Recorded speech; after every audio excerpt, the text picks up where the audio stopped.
Oke, dimohon bersiap-siap semuanya.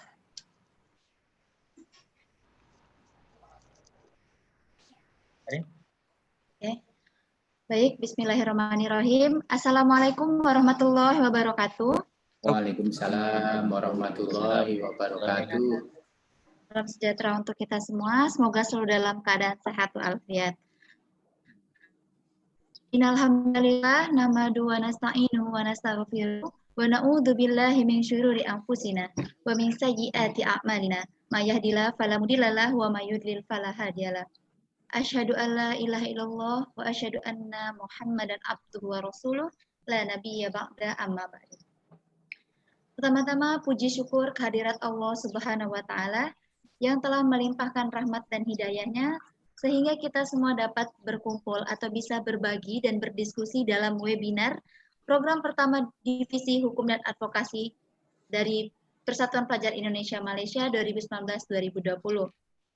Salawat beriring salam kita sampaikan kepada Nabi kita, Nabi Muhammad Sallallahu Alaihi Wasallam, yang telah membawa kita dari alam kegelapan menuju alam yang terang benderang seperti yang kita rasakan pada saat ini. Baik, yang kami hormati Bapak Dr. Andes Aris Wahyudi MSI selaku Pelaksana Tugas Direktur Jenderal Pembinaan Penempatan Tenaga Kerja dan Perluasan Kesempatan Kerja, serta Kepala Subdirektorat Penempatan Luar Negeri ada Bapak Yusuf Setiawan. Yang kami hormati Ibu Dr. Haji Kurniasi Mufidayati MSI selaku anggota Komisi 9 DPR Republik Indonesia periode 2019-2024 serta Bapak Abdul Ghafur selaku tenaga ahli dari Bu Kurniasi. Baik, untuk hikmatnya acara kita atau diskusi kita pada siang ini, marilah kita bersama-sama melafazkan lafal Bismillahirrahmanirrahim. Bismillahirrahmanirrahim. Oke, acara selanjutnya ada kata sambutan dari Koordinator Divisi Hukum dan Advokasi Persatuan Pelajar Indonesia Malaysia periode 2019-2020. Dalam hal ini akan disampaikan oleh Saudara Fayez Gazi Mutasim Adesta. Kepada Saudara Fayez, disilakan. Izin Bapak, Ibu. Bismillahirrahmanirrahim. Wassalatu wassalamu ala asyrafil anbiya wal mursalin wa ala alihi wa sahbihi ajmain amma ba'd. Assalamualaikum warahmatullahi wabarakatuh. Salam sejahtera, salam Om Swastiastu, Namo Buddhaya, salam kebajikan. Yang saya hormati Ibu Dr. Hajah Kurniasih Mufidayati MSI, anggota Komisi 9 DPR Republik Indonesia beserta jajarannya. Yang saya hormati Bapak Dr. Andes Aris Wahyudi MSI, Direktur Jenderal Pembinaan Penempatan Tenaga Kerja dan Perluasan Kesempatan Kerja Kementerian Ketenagakerjaan Republik Indonesia beserta jajarannya, dan teman-teman yang sedang menonton live webinar kami di YouTube PPI Malaysia, khususnya teman-teman pekerja migran Indonesia. Pertama-tama, puji syukur kita panjatkan kehadirat Allah Subhanahu wa taala yang di tengah-tengah pandemi ini masih memberikan kita kesehatan untuk ada di web seminar ini. Web seminar atau webinar ini diselenggarakan oleh departemen saya yang luar biasa, Departemen Hukum dan Advokasi PPI Malaysia, untuk berdiskusi perihal pahlawan-pahlawan kita yang ada di luar negeri, yaitu Pekerja Migran Indonesia atau PMI. Yang kita ketahui, banyak dari teman-teman PMI kita yang saat ini jauh lebih kesusahan dibanding kita. Banyak dari mereka yang di PHK dan juga tidak sedikit yang terkapar di depo imigrasi Malaysia.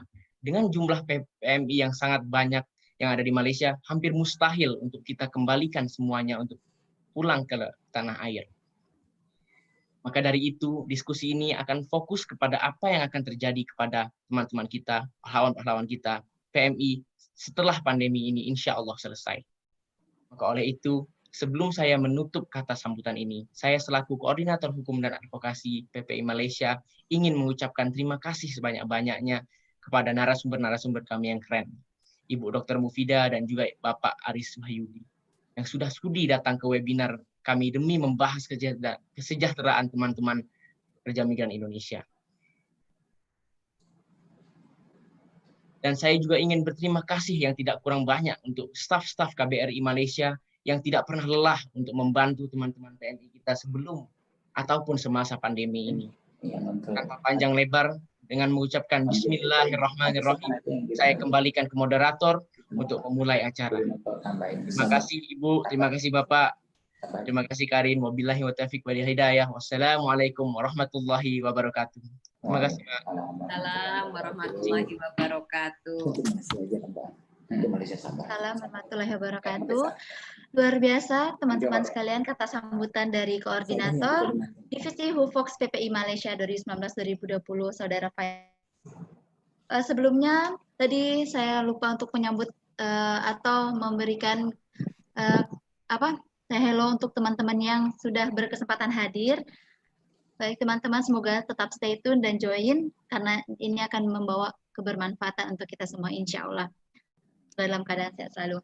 Baik, selanjutnya kita akan masuk ke acara inti di mana kita akan melihat atau akan mendengarkan pemaparan materi yang luar biasa dari narasumber kita yang juga luar biasa. Sebelumnya untuk materi pertama akan disampaikan oleh Bapak Dr. Andes Aris Wahyudi. Pada Bapak, kami persilakan. Bismillahirrahmanirrahim. Assalamualaikum warahmatullahi wabarakatuh. Selamat siang dan salam sejahtera untuk kita sekalian. Yang terhormat Ibu Dr. Kurniasih Mufidayati, anggota Komisi 9 sebagai mitra strategis dari Kementerian Ketenagakerjaan. Terima kasih bersabar ngomong adik-adik kita, memenuhi rasa ingin tahu dari adik-adik kita PPI di Malaysia. Kemudian tentu juga kami ingin menyampaikan penghargaan dan apresiasi yang tinggi kepada pengurus PPI Malaysia, utamanya melalui Pak Mas Fayez dan Mbak Karin, dan juga seluruh yang mendukung terselenggaranya webinar pada siang hari ini. Berikutnya, mari kita tidak lupa senantiasa memanjatkan puja dan bersyukur kehadirat Allah SWT, Tuhan Yang Maha Kuasa, atas izin dan karunia-Nya. Alhamdulillah pada siang hari ini kita bisa bersilaturahim, walaupun posisinya tidak secara langsung, tidak bisa face to face, tapi secara virtual. Insya Allah tanpa mengurangi nawaitu kita bersama untuk tadi sharing, berbagi informasi agar ada optimisme, agar ada harapan di tengah permasalahan ketenagakerjaan. Ada dua hal utama sebenarnya mungkin adik-adik sekalian yang saya hormati. Pertama, kemarin masalah isu revolusi industri 4.0 belum katam kita siapkan, tiba-tiba ada pandemi global COVID-19 yang meluluh lantakkan lah bahasa saya sendi-sendi kehidupan kita, baik itu terkait dengan pekerjaan, terkait dengan sosial, terkait dengan keagamaan. Nah ini tentu membutuhkan ketegaran kita semua, optimisme kita semua dalam menghadapi dua ujian yang menerpa ketenagakerjaan. Tadi menyangkut dengan revolusi industri 4.0, dengan digitalisasi, ada digital disruption yang banyak, hampir 50% jabatan akan hilang, akan digantikan oleh mesin, yang akan berdampak kepada hilangnya jabatan yang membutuhkan learning agility dari anak-anak kita, warga kita. Kemudian yang kedua tadi menyangkut dengan pandemi COVID-19 yang luar biasa dampaknya, yang siapa menyangka ini akan terjadi. Moga-moga pertemuan pada siang hari ini memberikan keberkahan, kita bisa saling menyemangati untuk ada optimisme di tengah situasi yang sulit ini. Kemudian yang kedua, saya ingin juga menyampaikan salam taklim dari Ibu Menteri kepada utamanya Ibu Dr. Kurniasih dan juga adik-adik semua di PPI Malaysia. Karena di waktu yang bersamaan beliau juga menyelenggarakan webinar dengan komunitas PPI Amerika Eropa. Jadi titip salam, moga-moga ini bisa menjadi penyemangat bagi warga kita di Malaysia pada umumnya dan PMI pada khususnya. Adik-adik sekalian yang saya hormati, secara umum sebenarnya saya hanya ingin menyampaikan, menyemangati bahwa ini kita tidak sendirian dalam menghadapi ujian. Ya, ini ujian. Konon siapa yang diuji, konon akan naik kelas. Moga-moga dengan ini kita bisa optimis di tengah-tengah pandemi ini. Adik-adik sekalian dan bapak-ibu sekalian yang saya hormati, terkait dengan ini potret coba halaman 3 kalau boleh ditayangkan dari kita. Jadi potret pekerja migran kita, konon data Bank Dunia tahun 2017 itu 9 juta. Tapi mayoritas itu lebih, bahkan mungkin lebih kurang separuhnya itu adalah undocumented atau unprocedural.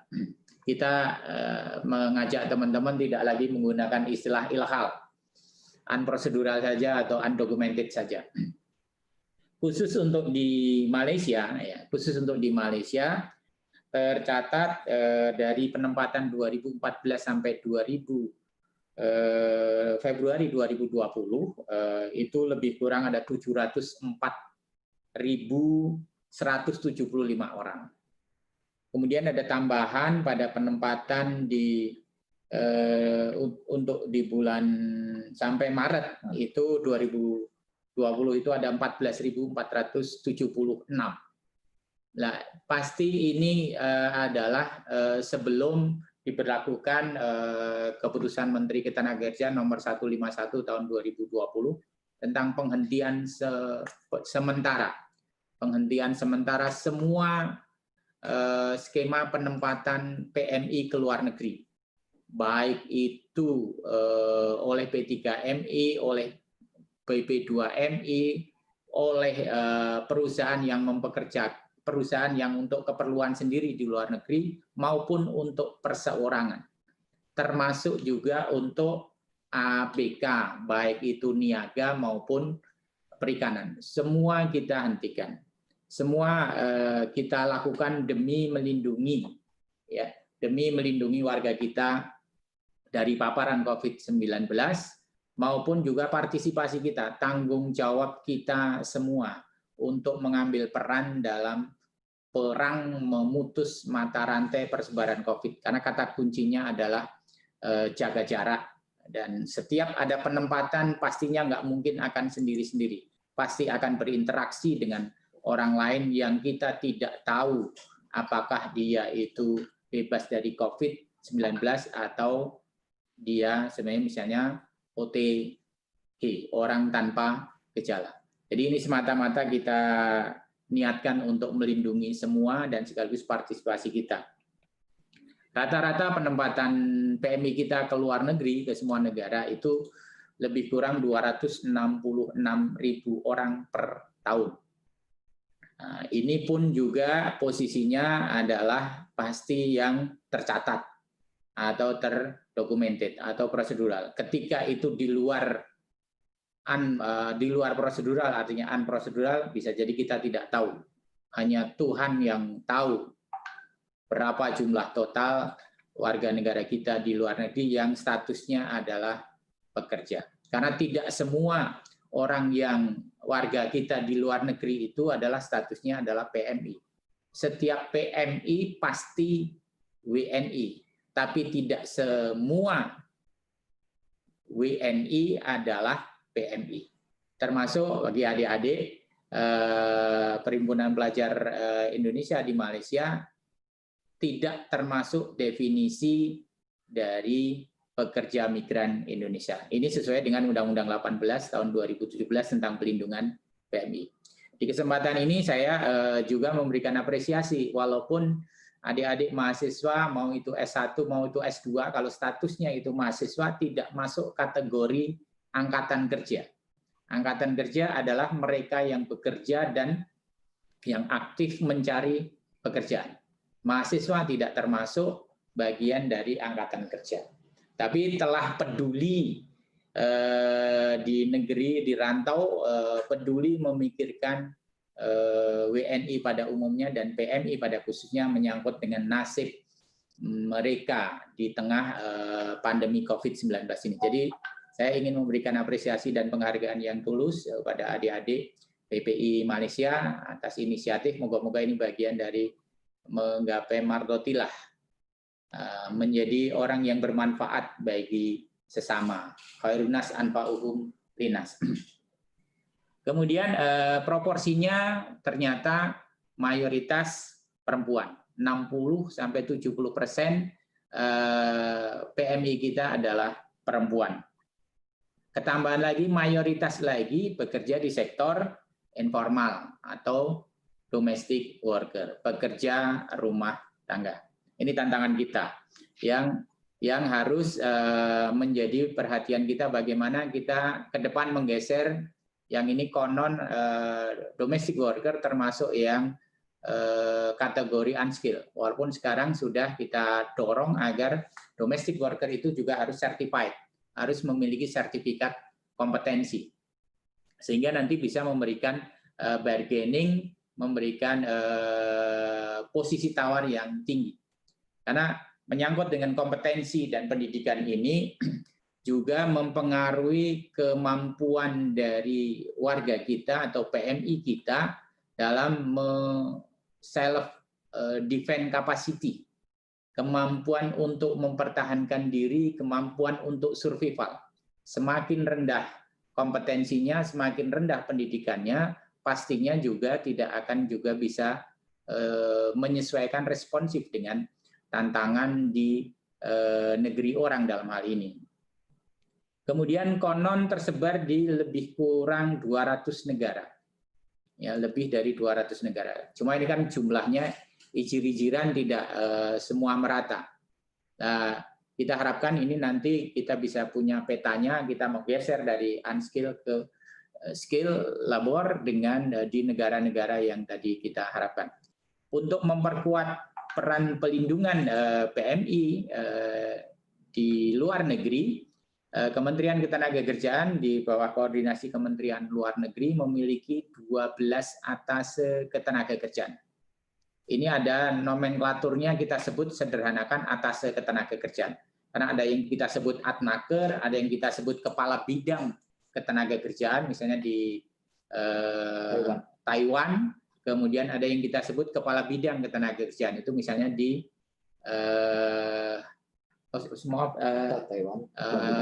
tadi kita sebutnya staf teknis ketenagakerjaan, itu yang di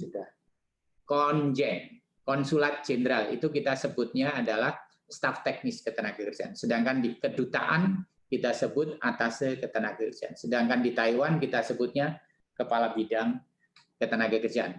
Itu 12 atase di 11 negara, yaitu khusus untuk yang di Saudi. Di Saudi di sana ada di kedutaan kita sebut atase ketenagakerjaan, sedangkan yang di Jeddah kita sebut staf teknis ketenagakerjaan. Untuk Malaysia sebenarnya posisinya yang ada di kedutaan itu Pak Budi Laksana. Sebenarnya kita mengusulkan ke Kementerian Luar Negeri agar ada juga di Konjen di Sabah, agar kita bisa menjangkau warga kita atau PMI kita di Sabah.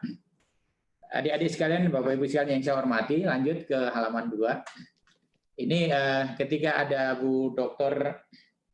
Kurniasih, saya malu lagi karena udah dikasih tempo untuk segera menyelesaikan peraturan pelaksanaan Undang-Undang 18 tahun 2017 tentang pelindungan PMI. Di medium Februari harusnya kita sudah harus bisa menyelesaikan, tapi belum tuntas Ibu anggota. Jadi peraturan pemerintah dari 3 yang ditargetkan baru 1 yang kelar, Bu. Sedangkan yang A dan B, pelaksanaan pelindungan PMI posisinya sudah di Seknek, harmonisasinya sudah selesai. Kemudian yang B, penempatan dan pelindungan awak kapal niaga dan awak kapal perikanan migran, itu posisinya awal minggu lalu sudah selesai harmonisasi dan sudah kita kirim juga ke Seknek. Nah, jadi sudah tidak ada masalah lagi kaitan dengan dualisme yang selama ini terjadi antara Kementerian Naker, Kementerian Perhubungan, dan KKP terkait dengan misalnya perusahaan penempatannya yang kemarin masih ada perbedaan. Kemudian dari peraturan presiden amanat sesuai dengan Perpres 11 dan 12 dari berbagai amanat untuk menyusun peraturan presiden disederhanakan menjadi 2, yaitu Perpres tentang pelayanan Badan Pelayanan Pelindungan BP2MI alhamdulillah sudah terbit, sedangkan yang belum adalah tugas dan wewenang atas ketenagakerjaan. Ini juga dengan Perpres saat ini posisinya sudah di Intercam, sudah masuk ke harmonisasi. Tapi masih belum tuntas terkait dengan bagaimana kita memperkuat layanan ketenagakerjaan di perwakilan. Yang kita usulkan juga di Kemlu untuk adik-adik Bapak Ibu sekalian yang ketahui juga termasuk ke Jepang. Jepang di sana ada magang, di sana ada SWSK, itu juga kita dorong untuk adanya atas ketenagakerjaan di Jepang, di Tokyo. Kemudian kalau peraturan Menteri Ketenagakerjaan alhamdulillah kelima-limanya sudah selesai. Sedangkan untuk amanat sesuai dengan peraturan Kepala BP2MI dari 3 yang diperintahkan itu 1 yang sudah, yaitu tentang biaya penempatan. Tapi biaya penempatan kemarin akan ada revisi lagi agar spirit dari zero cost bagi penempatan ke luar negeri bisa dimaksimalkan. Karena faktanya saat ini memang masih ada biaya-biaya yang dikeluarkan untuk keperluan dari PMI yang bersangkutan. Misalnya paspor. Paspor itu sebenarnya siapa yang harus menanggung, misalnya seperti itu. Sedangkan perkabadan terkait dengan persyaratan sebelum bekerja dan standar perjanjian dan penandatangan verifikasi perjanjian kerja itu belum, karena memang kita maklumi bahwa badan BP2MI baru kepala badannya baru dilantik, sedangkan organisasinya sebenarnya belum. Lanjut. Intinya saya poin di sini sesuai spirit dari Undang-Undang 18 2017 bahwa yang kita lindungi itu bukan hanya CPMI dan PMI, tapi termasuk adalah keluarganya. Ini spiritnya. Jadi walaupun kita belum meratifikasi konvensi ILO tentang pekerja migran, tapi sebenarnya spirit dari konvensi ILO sudah kita adopt di dalam Undang-Undang 18.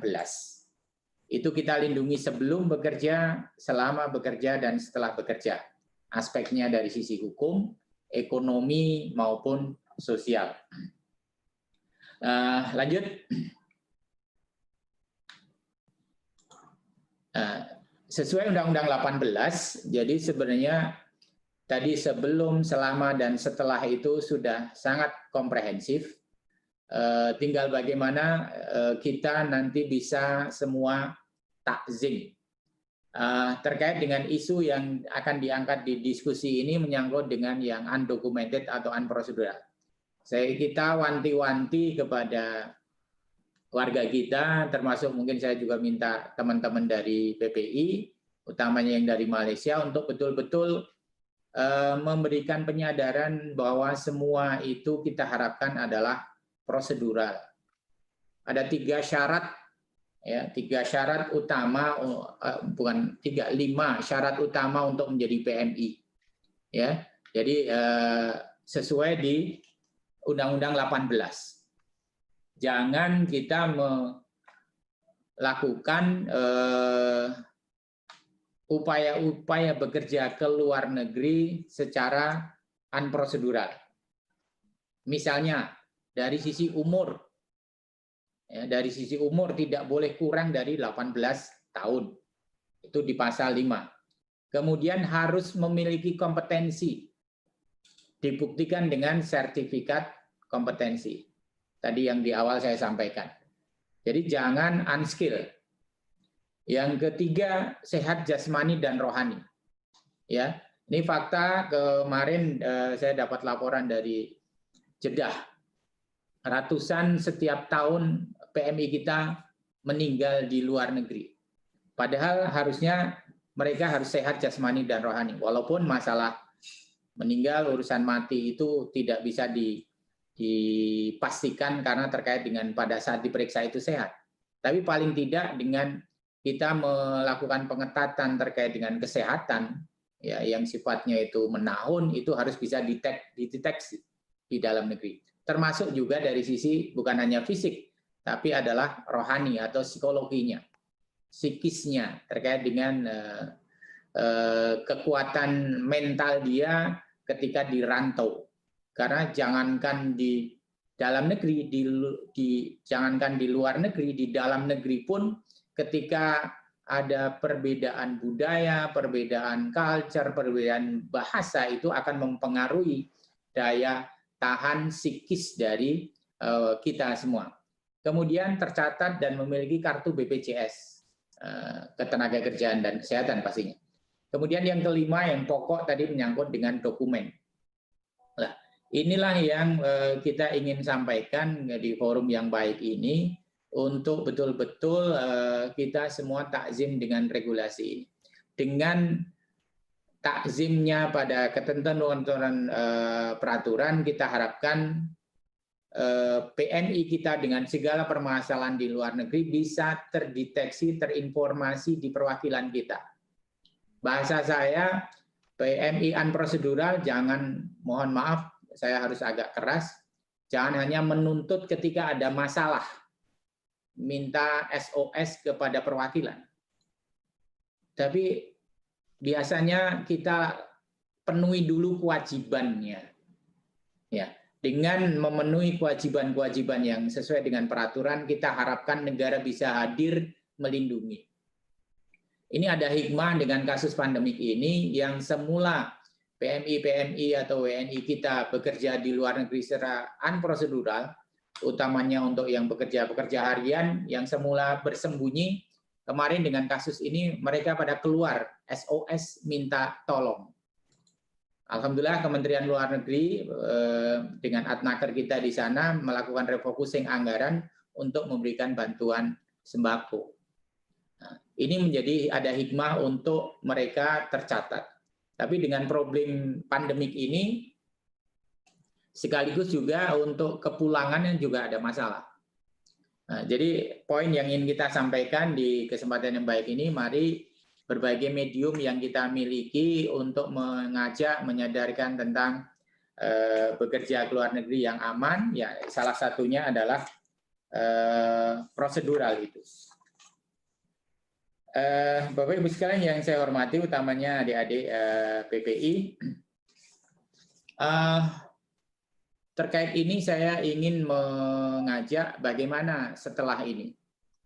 Jadi Kementerian Ketenagakerjaan dengan keputusan Menteri nomor 151 tahun 2020 tentang penghentian sementara ini akan kita jadikan momentum bagi kita semua untuk melakukan evaluasi. Ya, untuk melakukan evaluasi. Kita di Jakarta juga, mungkin di Malaysia juga mendengar apa sih ruginya pemerintah untuk tidak mengizinkan PMI kita bekerja di luar negeri, toh di negara penempatan welcome gitu. Jadi sekali kita akan bekerja ke luar negeri, tidak bisa sekonyong-konyong mereka langsung terbang ke negara penempatan. Ada proses-proses yang memungkinkan terjadinya kontak fisik atau interaksi di dalam negeri. Karena itu kita tidak menutup mata terhadap fakta ini. Karena itu terkait dengan nanti bagaimana ke depannya akan kita lakukan evaluasi secara bertahap, secara parsial, negara per negara. Ya. Jadi agar nanti betul-betul baik, utamanya di dalam negeri, ya utamanya di dalam negeri semua sudah terkondisi. Alhamdulillah Pak Presiden sudah menginisiasi tentang new normal, ya bagaimana tatanan normal baru yang nanti kita tidak dalam posisi menyerah, tapi adaptif, tapi bisa responsif dengan protokol-protokol kesehatan. Terakhir saya hanya ingin menyampaikan nanti secara detail, kalau boleh dibuka di halaman 12, saya ingin sampaikan tentang 151.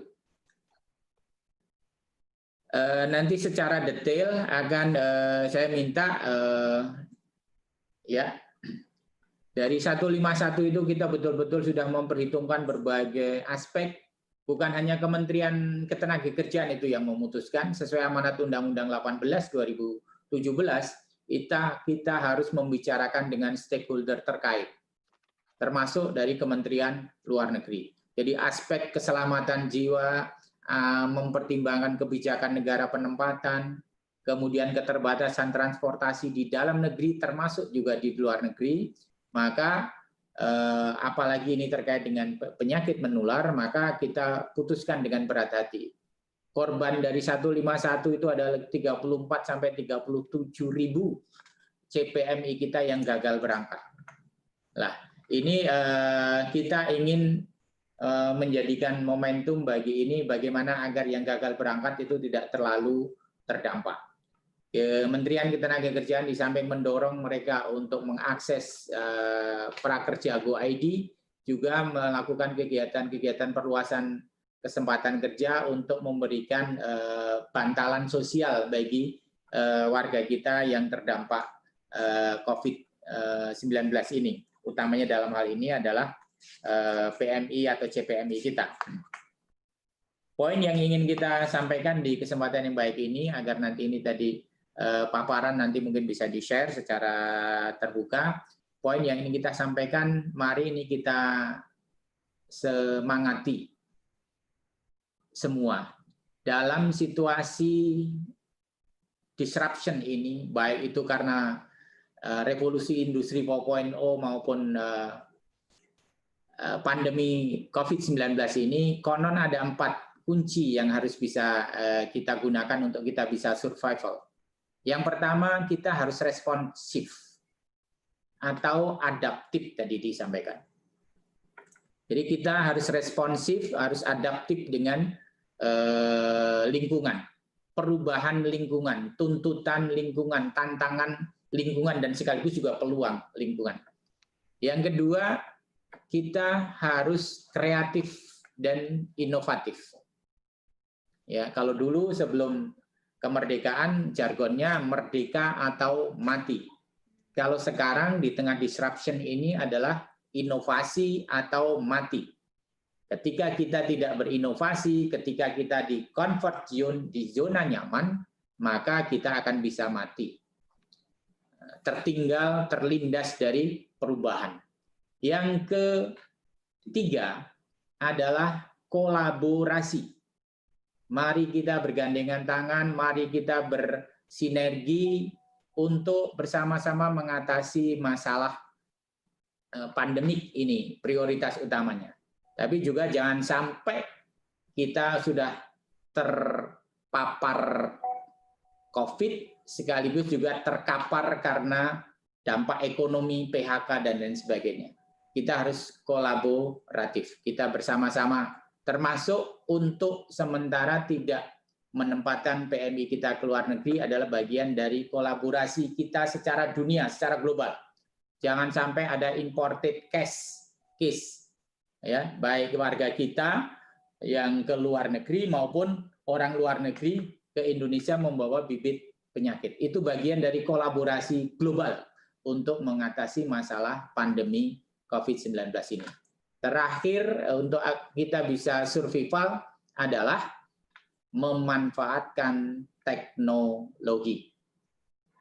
Jangan karena teknologi membuat kita malah pusing, membuat kita malah stres.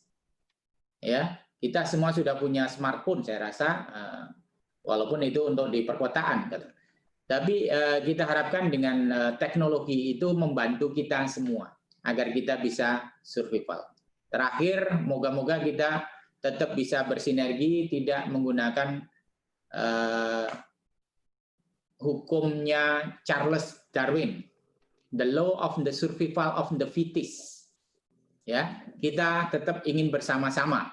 Kita tetap ingin bersama-sama mengatasi global pandemik ini dengan sebagai pemenang. Itu sementara secara global apa yang ingin kita sampaikan. Moga-moga nanti akan ada diskusi yang kita bisa saling memberikan optimisme, memberikan harapan agar pandemi ini bisa kita atasi bersama-sama. Untuk sementara saya akhiri. Wallahul muwaffiq ila aqwamit thoriq. Assalamualaikum warahmatullahi wabarakatuh.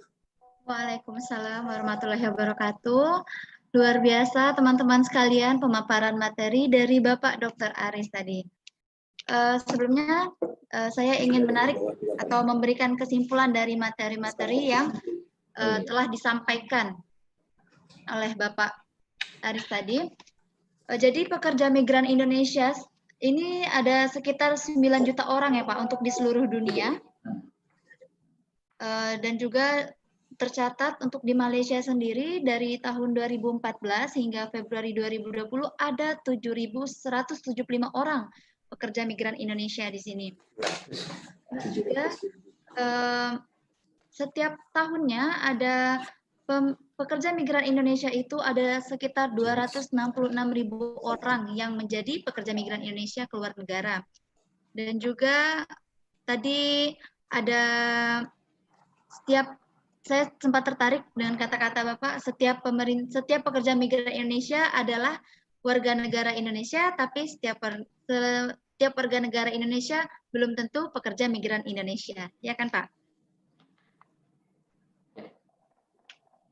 Setelah itu, memang di sini dalam Undang-Undang 18, Nomor 18 Tahun 2017 tentang perlindungan warga negara Indonesia, mahasiswa tidak masuk angkatan kerja, tapi kami sebagai mahasiswa juga ingin belajar, ingin mengetahui lebih dalam bagaimana tenaga kerja, bagaimana peraturan yang telah ditetapkan, dan kita sama-sama sharing seperti itu ya Pak. Dan juga 60 hingga 70% mayoritas pekerja migran Indonesia adalah perempuan. Jadi lebih banyak perempuannya daripada laki-lakinya ya Pak, pekerja migran Indonesia ini. Dan menurut Undang-Undang Nomor 18 Tahun 2017 juga ada dalam peraturan itu, pekerja migran Indonesia di sini tidak hanya dilindungi PMI atau CPMI-nya, tetapi juga keluarganya mendapatkan perlindungan juga ya Pak dari pemerintah. Setelah itu ada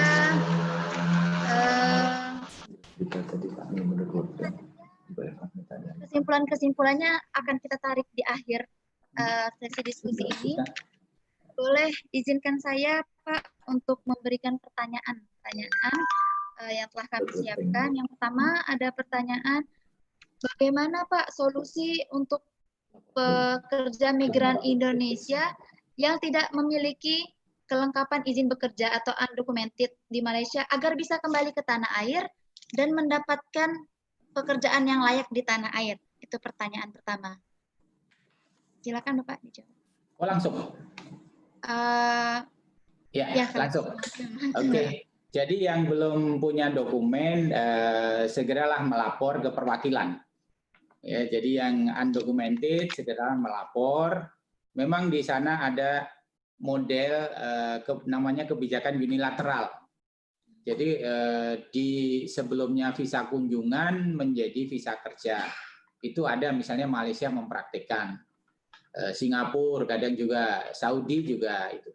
Tapi sebenarnya kita tidak menghendaki kebijakan itu, karena itu menjadi tidak terdata di dalam negeri. Jadi itu kebijakan unilateral, sepihak. Harusnya mereka di EPO. Jadi exit permit only. Jadi mereka harusnya pulang dulu mengurus dokumen-dokumennya. Itu baru nanti prosedural. Jadi tidak nanti namanya pemutihan. Nanti itu menjadi presiden, berangkat dulu toh nanti ditolong di negara luar negeri. Itu kan itu menjadi presiden yang tidak baik. Itu tidak baik bagi kita. Jadi artinya harusnya lebih baik adalah mereka pulang dulu. Jadi bagaimana pulangnya lapor ke perwakilan nanti akan difasilitasi. Tapi jangan terus nanti ongkosin sekalian, itu namanya tidak elok gitu. Jadi saya ingin sedikit klarifikasi tadi jumlah PMI kita itu data World Bank itu 9 juta, itu data menurut World Bank. Kemudian yang di Malaysia tadi bukan 7 ribuan, 740 4.000 sekian tadi, mungkin speech saja ada 4.175.000 orang. Nah, ya. Ya. Terima kasih Bapak klarifikasinya. Baik, selanjutnya mungkin nanti sesi tanya jawab kita adakan di akhir aja ya Pak, lebih bagusnya. Oke. Selanjutnya mungkin kita bisa beralih ke narasumber ke Ibu Kurnia. Boleh ya Pak? Ya, monggo. Ya. Baik, materi selanjutnya akan disampaikan oleh Ibu Kurnia selaku anggota Komisi 9 DPR RI 2019-2024. Dimohon untuk memberikan pemaparan atau memberikan pesan-pesan yang bermanfaat nih untuk pekerja migran Indonesia yang berada di luar negara, Ibu. Ya, terima kasih Karina. Ya, Bu, sama-sama. Ya, Assalamualaikum warahmatullahi wabarakatuh. Alhamdulillahirabbil alamin wassalatu wassalamu ala asyrafil anbiya'i wal mursalin wa ala alihi washabihi ajmain. Asyhadu alla ilaha illallah wa asyhadu anna Muhammadar Rasulullah. Allahumma sholli ala Sayyidina Muhammad wa ala ali Sayyidina Muhammad.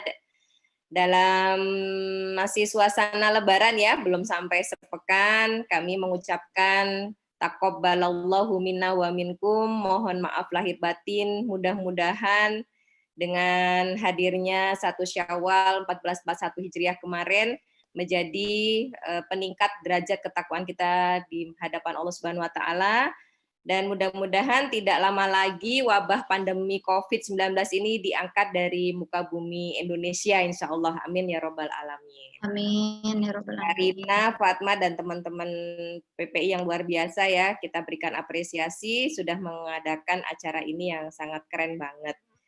Yang pertama yang saya hormati sahabat Komisi 9 nih, selalu hadir bersama-sama ya Pak mengurus PMI dan isu-isu ketenaga kerjaan, Pak Dr. Andes Aris Wahyudi. Saya nggak sebut PLT-nya Pak, mudah-mudahan dikabulkan oleh Allah ya Pak, Dirjen Bina Perta dan PKK ya Pak ya. PPK apa PKK Pak? Juga seluruh jajaran Kementerian Tenaga Kerja, Bu Ida Fauzia beserta jajarannya yang dalam hari ini pada hari ini ya diwakilkan oleh Pak Aris Wahyudi.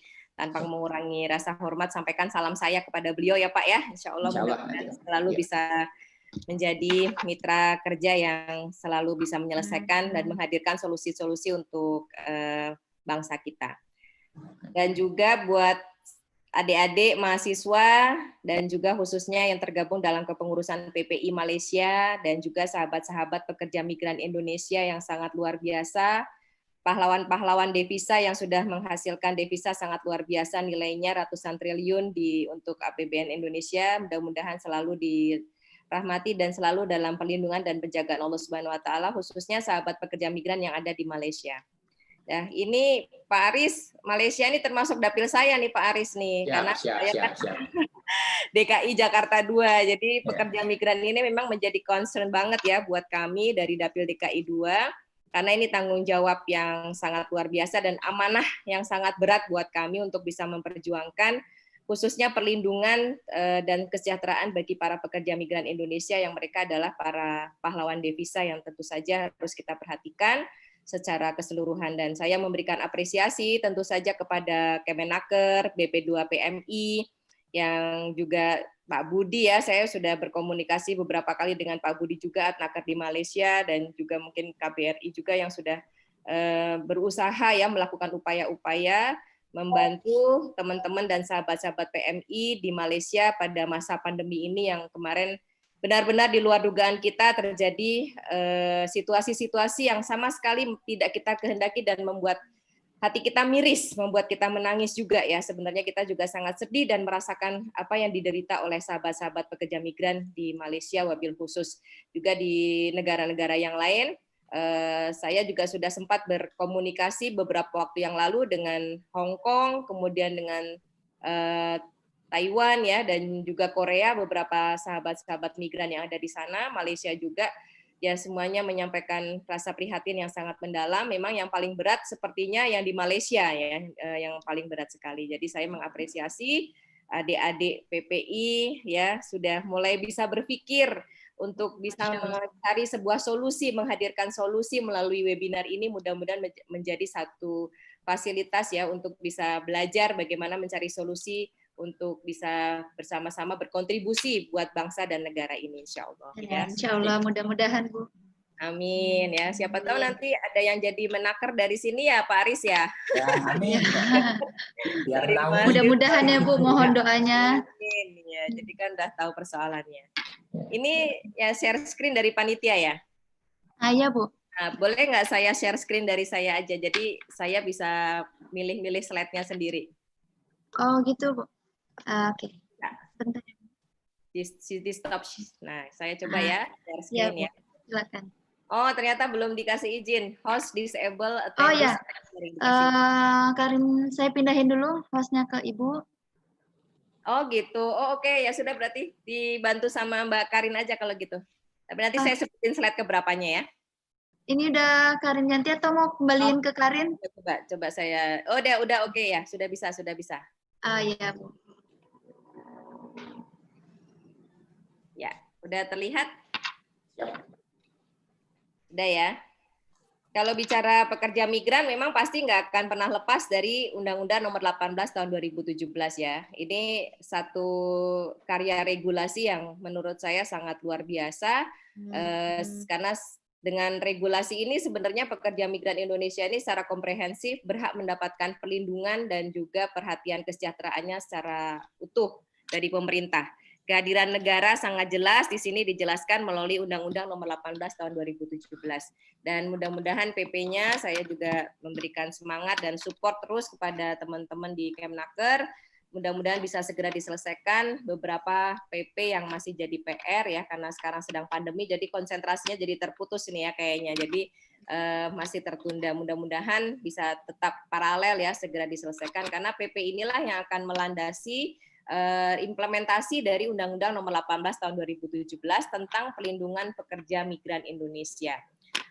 Saya tidak akan banyak bercerita banyak tentang undang-undang ini karena tadi Pak Aris sudah banyak memaparkan juga. Highlight aja ada beberapa isu yang cukup menarik di sini.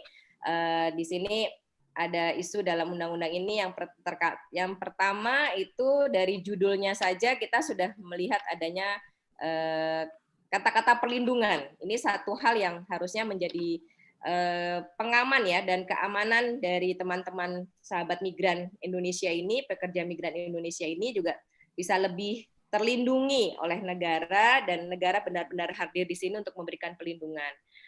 Sehingga kita juga sangat sangat apresiasi dengan pilihan-pilihan diksi yang sangat baik ya di dalam undang-undang ini. Karena fokus pada perlindungan terhadap nasib ataupun kesejahteraan dari pekerja migran Indonesia. Yang kedua, isu yang saya garis bawahi di sini itu adalah adanya pergantian istilah ya. Kalau dulu kan kita sering dengarnya TKI, kalau sekarang ini lebih soft nih, pekerja migran Indonesia ya.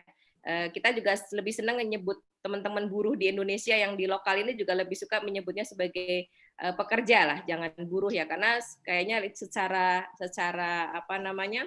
sosial itu juga bisa lebih mengangkat dengan adanya istilah pekerja migran Indonesia. Jadi memperhatikan betul ya, lebih khusus ya pada pekerja di luar. Kemudian juga cakupan konsep pelindungannya tadi sudah dijelaskan oleh Pak Aris ya, sangat komprehensif dari sebelum, saat, sampai pasca, purna itu ada semua. Tinggal kita melaksanakan dari undang-undang ini turunannya dalam bentuk PP. Bahkan diperluas juga cakupan subjeknya, nggak hanya PMI itu sendiri, tapi juga termasuk keluarganya. Ya, seperti yang masih di Malaysia, di Hong Kong, dan di negara-negara lain, ini keluarganya seperti apa, bagaimana keadaannya, ini juga menjadi satu cakupan subjek yang diatur ya di dalam undang-undang ini. Dan juga perlindungannya, cakupannya ini juga cukup menarik ya, isu yang sangat baik dan ini bisa menjadi pegangan, dan inilah kehadiran negara ini harus benar-benar diwujudkan, dikonkretkan, diimplementasikan dan dibuktikan bahwa undang-undang ini memang benar-benar memberikan perlindungan terhadap PMI Ya karena apa? Karena di dalam undang-undang ini sudah dinyatakan perlindungan ini akan mencakup ya penjaminan pemenuhan penegakan hak asasi manusia, juga sebagai warga negara. Kayak tadi kan semua PMI pasti WNI, ilegal ataupun legal, mereka sama-sama WNI. Sahabat-sahabat ini sama-sama WNI yang punya hak untuk mendapatkan perlindungan tetap walaupun statusnya ilegal. Dan juga menjamin perlindungan hukum, perlindungan ekonomi, perlindungan sosial para PMI dan keluarganya. Ini semua diatur. Jadi ini isu-isu besar yang sebenarnya sangat komprehensif di dalam undang-undang ini, dan kalau PP-nya sudah selesai, insya Allah ini akan menjadi satu hal yang positif sekali ya untuk perlindungan kesejahteraan dan juga perlindungan dan kesejahteraan bagi pekerja migran Indonesia beserta keluarganya juga. Begitu juga dengan cakupan definisinya ya, tidak hanya pekerja migran di darat, tapi juga di lautan, di perikanan itu juga termasuk yang dibahas di sini. Saya kira itu beberapa poin yang ini ya yang sudah disampaikan tadi. Saya nggak banyak bicara. Nah mungkin memang beberapa yang sering kita bahas di rapat dengan Pak Aris dan Bu Menteri ya, itu adalah terkait dengan data dan kondisi PMI yang pastinya situasinya ya tadi ya lebih banyak yang ilegalnya ya, yang banyak ilegalnya daripada yang legalnya. Kemudian juga data dan kondisinya, profilingnya dari sisi kualitas itu ada low skill worker, ada middle skill worker, dan ada yang profesional dan skill worker. Ya kita luar biasa ya, laporan Bank Dunia itu menyatakan jumlah PMI sampai 9 juta dan tersebar lebih di 150 negara. Ini luar biasa bagaimana hebatnya para pekerja migran ini sampai bisa tersebar di negara-negara lain. Artinya kualitas dari skill dari labor kita, pekerja-pekerja migran kita ini dibutuhkan di negara lain. Ini adalah satu hal yang sangat positif. Tinggal bagaimana kita meningkatkan perlindungannya dan kesejahteraannya, termasuk di dalamnya adalah meningkatkan kualitas dari teman-teman pekerja migran ini supaya bisa masuk dalam kategori middle skill worker lah, jangan low skill worker gitu ya. Jadi bisa lebih baik nasibnya ketika bekerja di negara orang lain. Maksimalnya pasti sebagai professional and skill worker.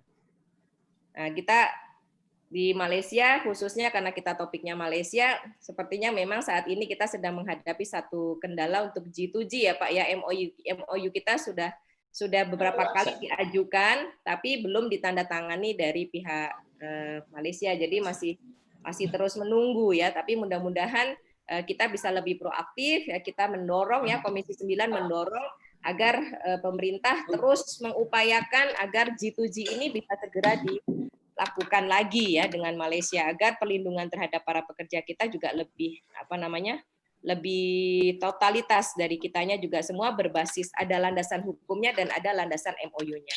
Ada G2P, ada P2P dan seterusnya, dan ada intern corporate transfership juga, dan ada independen. Nah, ini banyak yang harus diperbaharui di sini, khususnya G2G yang memang saya juga sudah ketemu ketika reses, saya sudah datang ke Malaysia, reses pertama dulu, dan saya langsung ketemu dengan KBRI, dan memang menceritakan tentang ada tantangan lah dalam G2G ini dari pemerintah Malaysia. Kita berharap pemerintah Malaysia juga bisa cukup fair enough kepada Indonesia karena memang tenaga kita juga sangat digunakan di sana, sangat diperlukan di sana. Mudah-mudahan juga G2G ini bisa segera ditandatangani. Jadi kedua belah pihak, negara Malaysia dan negara Indonesia ini sama-sama saling membutuhkan dan bisa saling berkolaborasi dan bisa saling membantu.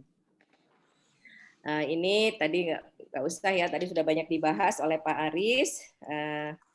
Ini data Januari-Maret ya yang sudah dipulangkan di Malaysia, yang terdata saja nih ya. Kita nggak tahu yang lewat-lewat jalur tikus nih banyak juga, karena pintu ke Malaysia ini luar biasa.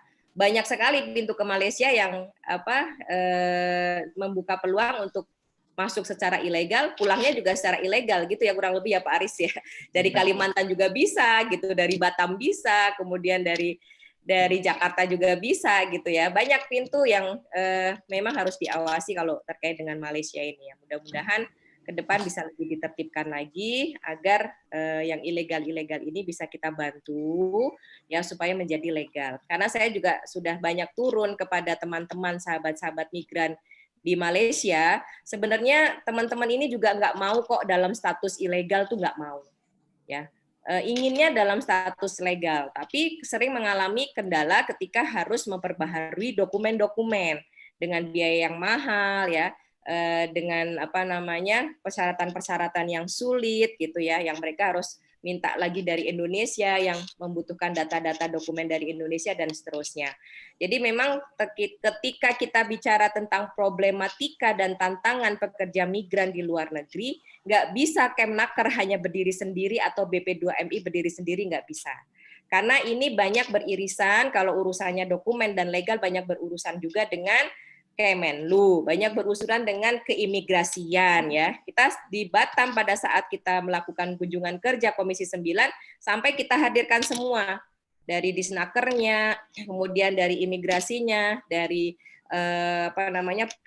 semua stakeholder yang terkait, dan memang di situ terlihat belum adanya satu kesatuan visi yang sama ya di dalam membenahi PMI yang sebenarnya teman-teman ini maunya legal kok dan mau kok kalau ketika ada pemutihan saya yakin pasti mereka mau untuk melakukan itu. Tapi wewenang ini adanya tidak di Kemnaker ya Pak Aris ya, bukan di Kemnaker. Jadi ini yang harus dipahami juga, harus duduk bareng semua stakeholder. Kemnaker nggak bisa berdiri sendiri. Kemnaker ada batasan-batasannya dalam ruang lingkup tertentu. BP2PMI juga seperti itu. Ya, Badan Pelindungan Pekerja Migran juga hanya bisa melakukan pantauan terhadap wewenangnya saja, tapi kalau sudah urusan dokumen, ini sudah menjadi area yang lain. Inilah yang perlu menjadi perhatian dari pemerintah. Semua stakeholder harus berkolaborasi dan harus punya visi yang sama di dalam mengimplementasikan Undang-Undang Perlindungan Pekerja Migran tadi. Jadi bagaimana sosialisasi undang-undang ini juga mungkin yang paling utama justru harusnya kepada semua stakeholder dulu, bahwa Indonesia ini udah bagus sebenarnya punya undang-undang perlindungan PMI.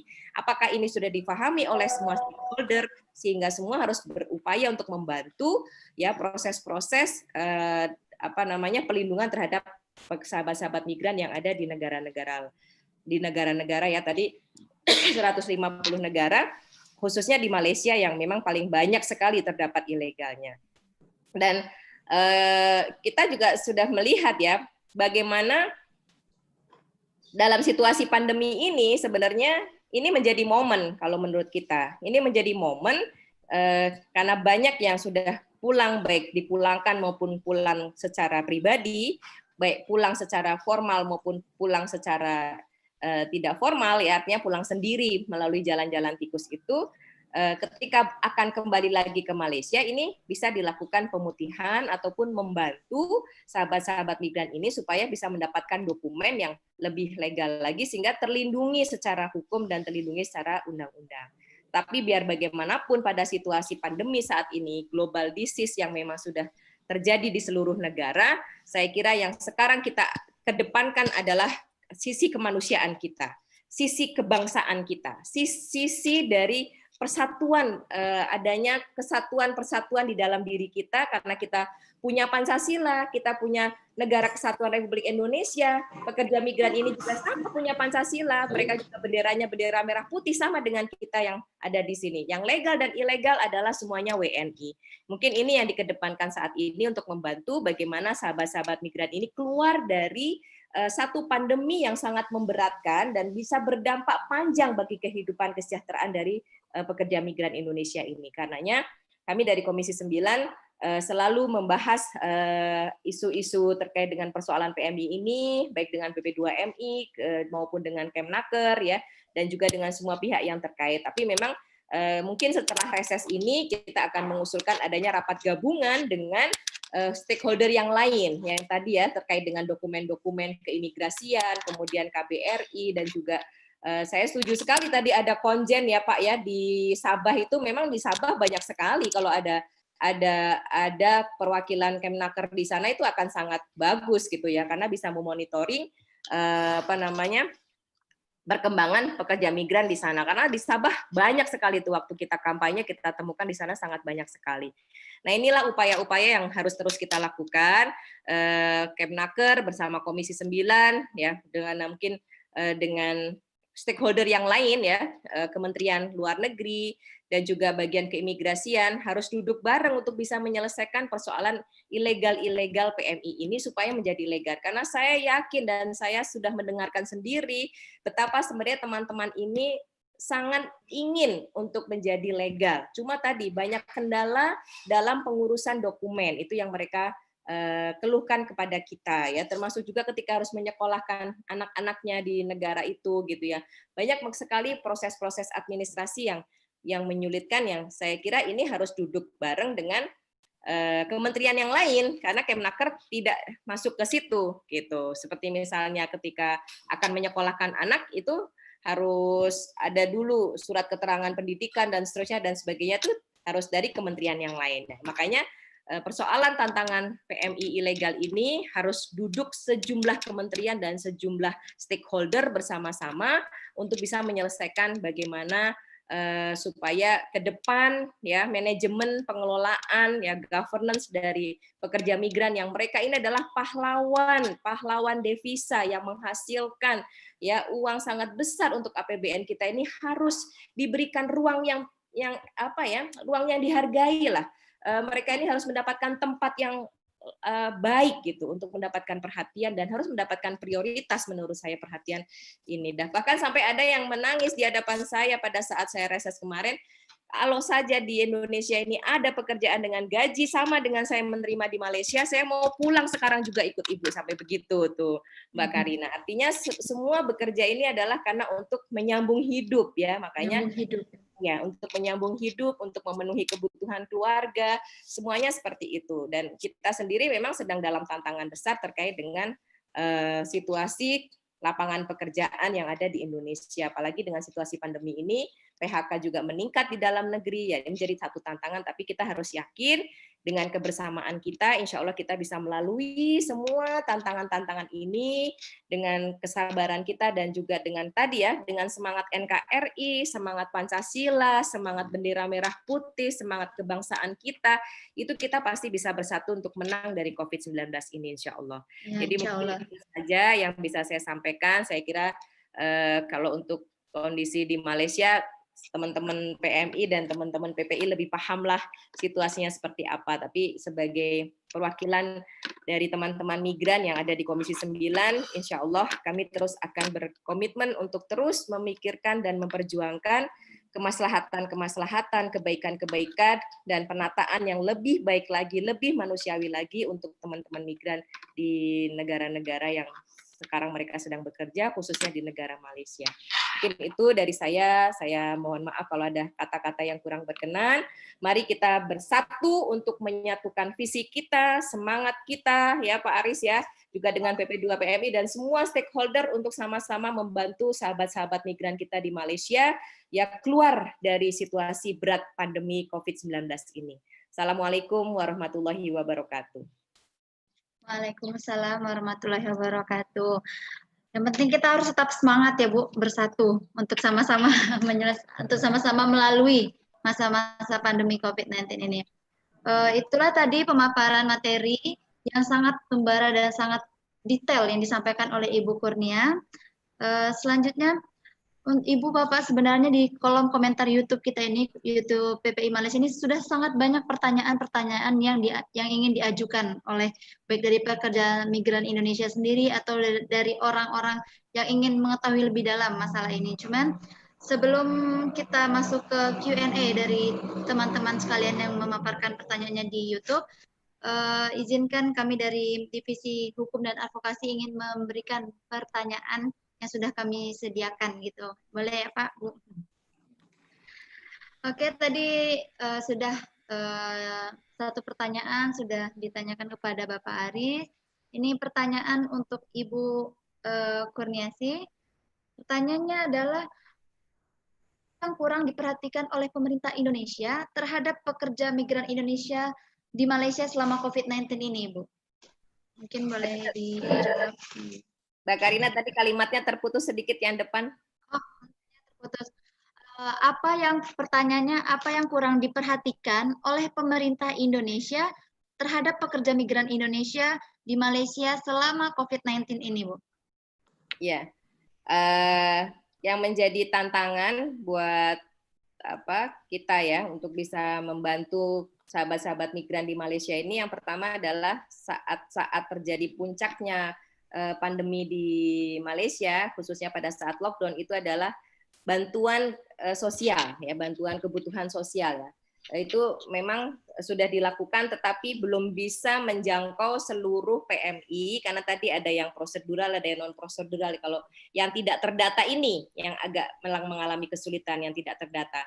Nah, inilah yang menjadi kendala dan tantangan yang harusnya bisa dengan cepat diselesaikan, karena sebenarnya teman-teman migran ini punya komunitas, punya linknya gitu. Nah, ini yang menjadi satu tantangan kemarin ya, tapi kita alhamdulillah bisa terus dorong dan komunikasi intensif, dan kami sendiri juga turun bikin posko-posko di Malaysia gitu ya untuk memberikan bantuan-bantuan kepada teman-teman migran yang ada di nggak hanya di Kuala Lumpur ya, tapi juga di tempat-tempat yang lain itu yang tidak terjangkau. Nah, sampai kita menangis itu karena melihat sendiri diputarkan videonya ketika mereka sedang kelaparan karena harus makan nasi itu harus rame-rame gitu ya, mungkin nggak sampai kelaparan parah banget, tapi sudah sampai harus berbagi makanan yang sangat terbatas. Ini yang kemarin sempat kita bahas di Komisi 9 menjadi satu kritikan, masukan-masukan yang sangat positif ataupun masukan-masukan yang sangat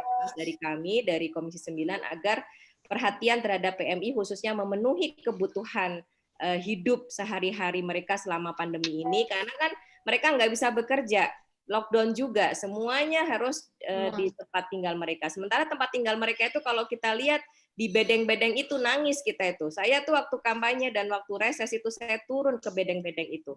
Itu ya Allah ya Rob, nggak manusiawi, tempat nggak nyaman buat tempat tinggal. Nah, kita juga mengusulkan agar disediakan tempat tinggal yang memadai lah, supaya teman-teman ini bisa mendapatkan perlindungannya. Karena seperti tadi saya sampaikan, walaupun di teman-teman ini masih belum melalui statusnya masih non prosedural gitu ya, tapi mereka adalah WNI kita, saudara-saudara kita sebangsa dan setanah air yang harus diperhatikan. Yaitu yang kemarin yang kita banyak bahas di Komisi 9 itu. Kemudian yang kedua, semasa pandemi ini juga terkait dengan pemulangan yang juga harus sesuai dengan prosedur. Artinya ketika pulang ini jangan sampai juga membawa virus kan, seperti itu. Harus melalui prosedur-prosedur, protap-protap yang ketat. Ternyata ada yang berjalan dengan baik, ada yang lolos sampai kampung halamannya dan akhirnya membawa virus itu sampai ke kampung halamannya. Itu juga ada data yang seperti itu. Nah, ini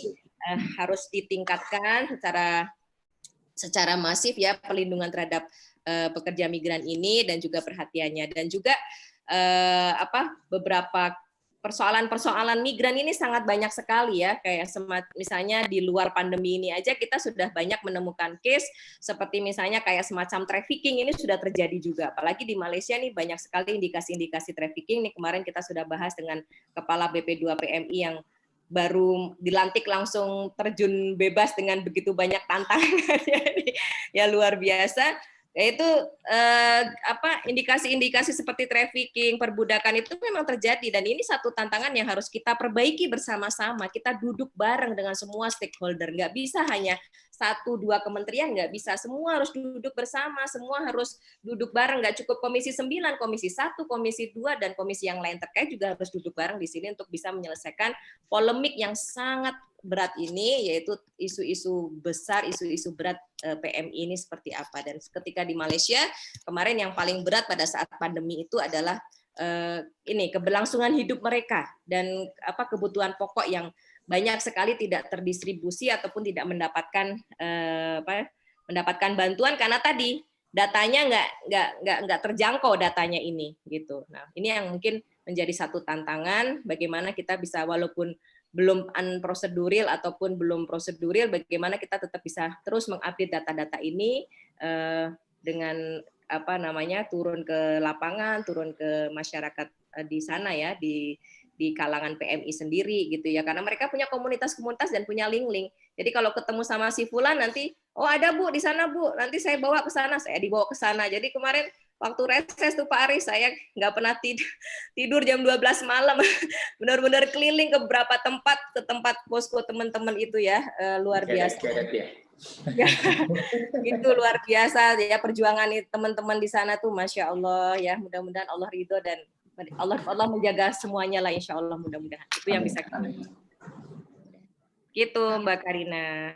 Baik, terima kasih banyak Bu atas jawabannya. Jadi yang kurang diperhatikan maksudnya pekerja migran Indonesia ini selama masa pandemi COVID-19 mengalami masalah kurangnya pemerataan bantuan sosial yang kebutuhan bantuan sosial, kebutuhan pokok, tempat tinggal gitu ya. Kemudian ketika proses pemulangan ini juga kan jadi rebutan ya. Sempat juga kan viral tuh ada berbondong-bondong orang lari gitu kan ke pelabuhan, ke ini ya. Ini yang harus diatur lebih baik lagi ke depan. Bagaimana mereka bisa pulang? Baik Ibu. Mungkin itu pertanyaan pertama untuk Ibu Konesi. Terima kasih atas jawabannya yang sangat memuaskan Ibu.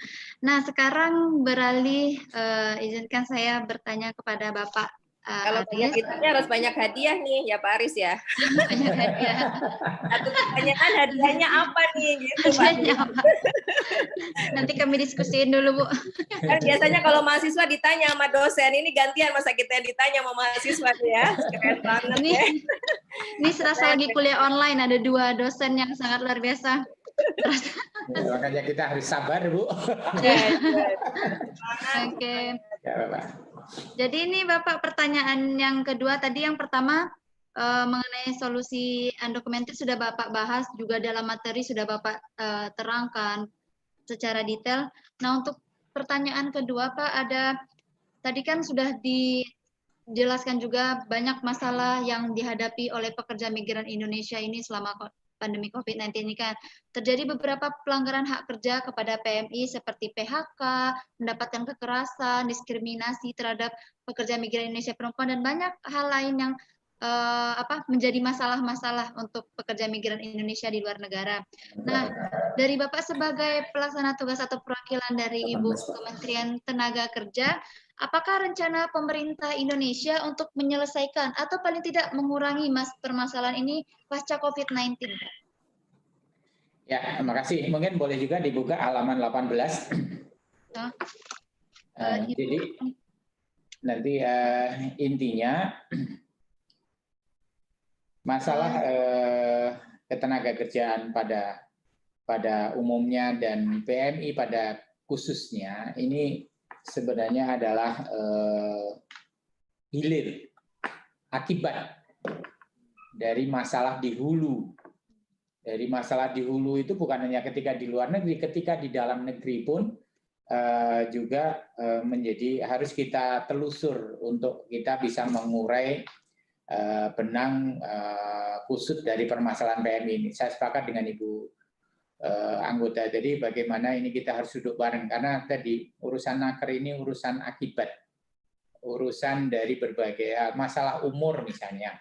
Masalah umur ini urusannya dengan Minduk, administrasi kependudukan. Betulkah mereka memang sudah berusia 18 tahun? Kemudian juga menyangkut dengan keterampilan, kompetensi. Betulkah mereka memiliki sertifikat kompetensi yang semestinya?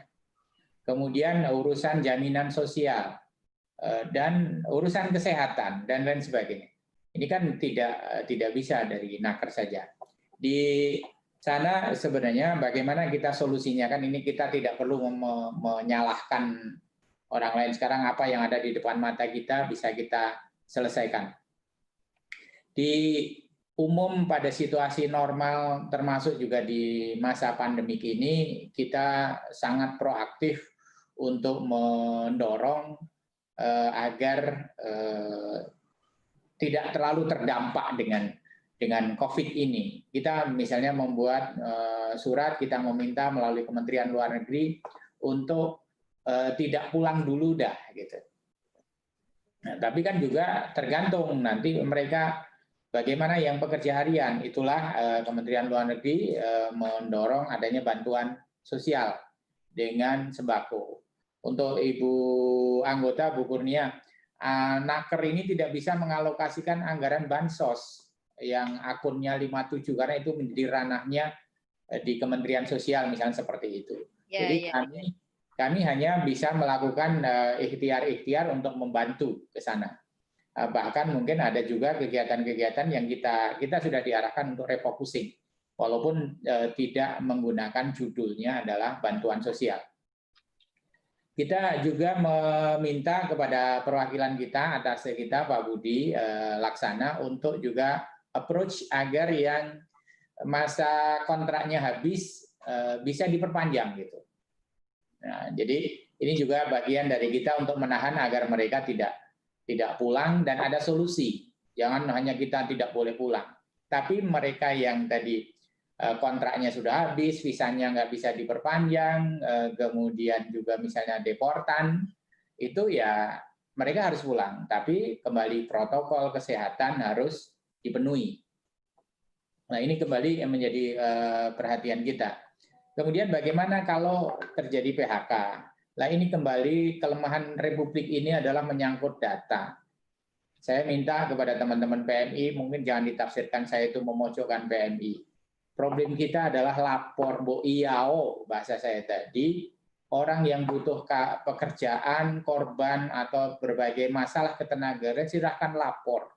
Kalau di luar negeri, ya perwakilan, syukur-syukur ada atase ketenagakerjaan, seperti Malaysia kan ada atase ketenagakerjaan. Ketika ada mendapatkan temuan temannya atau dirinya sendiri itu hak-haknya tidak dipenuhi, silahkan lapor, agar nanti difasilitasi. Demikian juga ketika di dalam negeri, apakah dia butuh pekerjaan, ya silahkan lapor. Perusahaan butuh karyawan juga silahkan lapor ke Dinas Ketenagakerjaan, termasuk ketika ada PHK, ketika ada, termasuk juga kemungkinan human trafficking. Nah, tapi kan problem kita adalah tadi kembali masih berat untuk melapor. Padahal sebenarnya kita kalau prosedural itu akan lebih mudah dibandingkan dengan unprosedural. Jangan dibalik. Ketika kita mau unprosedural itu harusnya lebih susah. Karena harus mengubah kelahiran, harus mengubah umur, harus merekayasa ini itu. Tapi ketika itu prosedural kan akan lebih mudah. Jadi kita harus balik paradigmanya, kalau mau prosedural itu kok malah susah, itu kebalik. Konon mau masuk surga itu lebih mudah dibandingkan mau masuk neraka. Jangan dibalik. Justru lebih mudah masuk neraka itu lebih mudah. Itu kan salah. Misalnya kita cukup minum air putih, itu bisa masuk surga. Tapi kalau minum whisky kan harus beli mahal. Itu kan berarti semakin susah. Jadi ini yang harus kita aware-kan. Tapi di luar itu semua ingin saya sampaikan, self defense capacity, negara harus hadir, ya itu wajib. Tapi di luar itu masing-masing individu di antara kita juga harus memiliki self defense capacity masing-masing, agar dia bisa oh iya ini saya ini kayaknya mau ditipu, oh iya kayaknya saya ini nggak wajar, oh ini perjanjian kerja ini berat sebelah, tidak menguntungkan kita. Ini kan harus diperoleh dari orang-orang atau warga kita yang memang sudah memiliki keterampilan, memiliki pendidikan yang cukup. Nah ini kata kuncinya adalah dari hulu kita menyampaikan ke kantong-kantong misalnya PMI. Misalnya kita punya desa migran produktif. Itu adalah untuk mengedukasi agar mereka yang bekerja ke luar negeri itu aman, prosedural.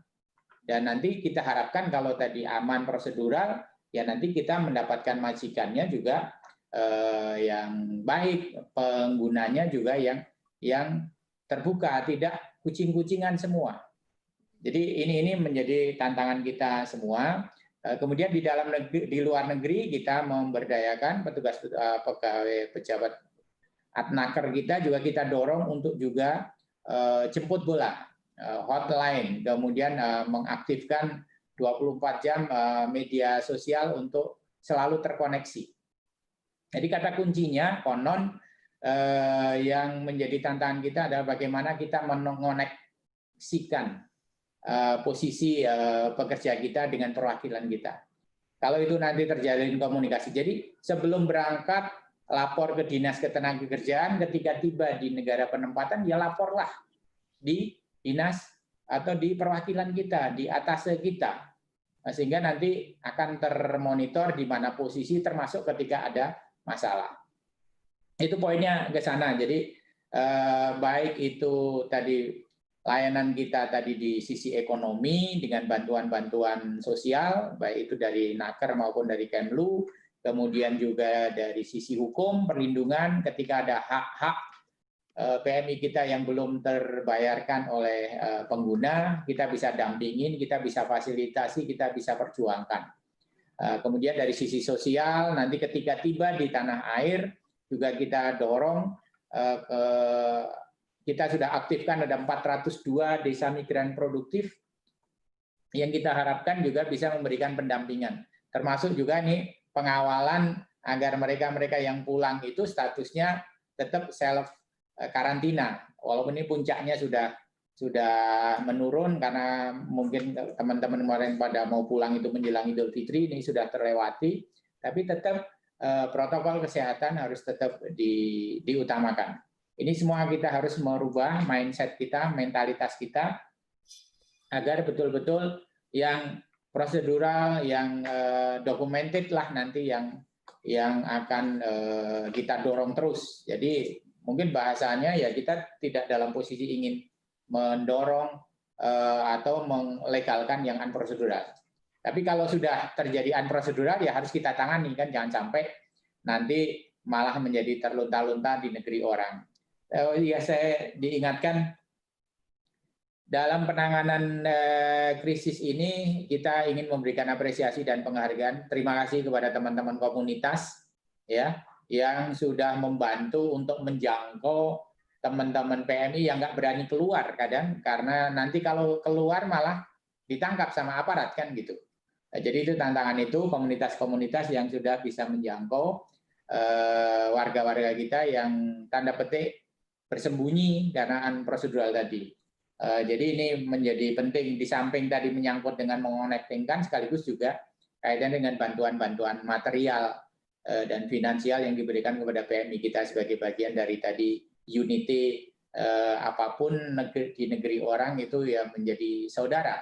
Nah, jadi ini menjadi keluarga kita semua. Itu sementara, Mbak. Baik, terima kasih Pak. Jadi intinya untuk menyelesaikan atau paling tidak mengurangi masalah yang terjadi pada pekerja migran Indonesia di Malaysia ini, pemerintah memang menjadi kewajiban untuk mengurus warga negara, tapi juga adanya kesadaran atau perlunya kesadaran dari pekerja migran Indonesia sendiri untuk mematuhi prosedural yang telah ditetapkan ya Pak ya? Ya, dari hulu, dari kampung halaman, ketika tiba juga harus lapor, ketika pulang juga harus lapor. Gitu. Nah, berarti harus ikut aturan, jangan sampai itu.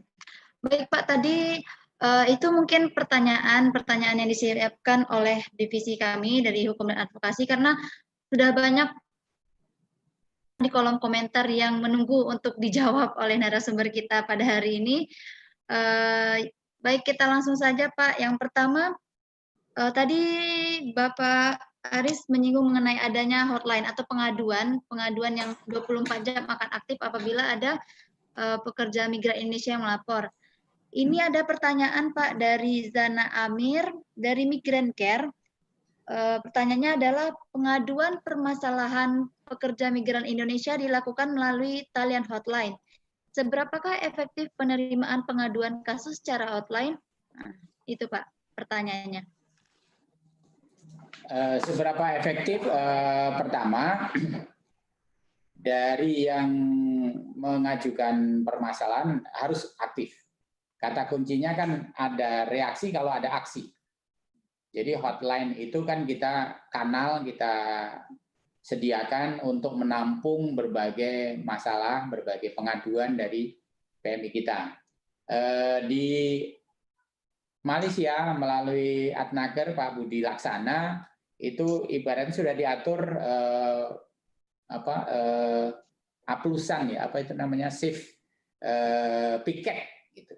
untuk standby dalam masa pandemik ini pada khususnya, dan rutin pada menjelang Lebaran Idul Fitri itu juga mereka untuk standby.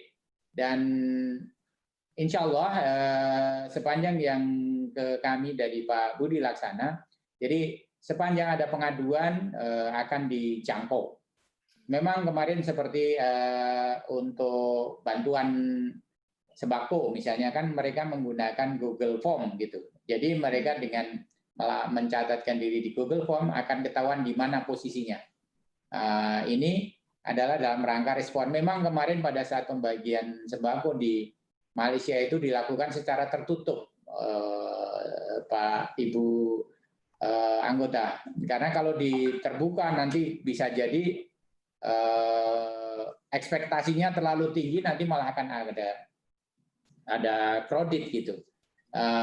Faktanya yang semula ditargetkan tidak lebih dari 80.000, ya kayaknya udah melebihi, udah 120.000 lebih dari paket bantuan sembako itu. Apalagi kemarin masa MCO-nya diperpanjang dari 14 ke berikutnya. Jadi menjadi bertambah lagi karena yang semula hanya 1 periode bisa menjadi 2 periode.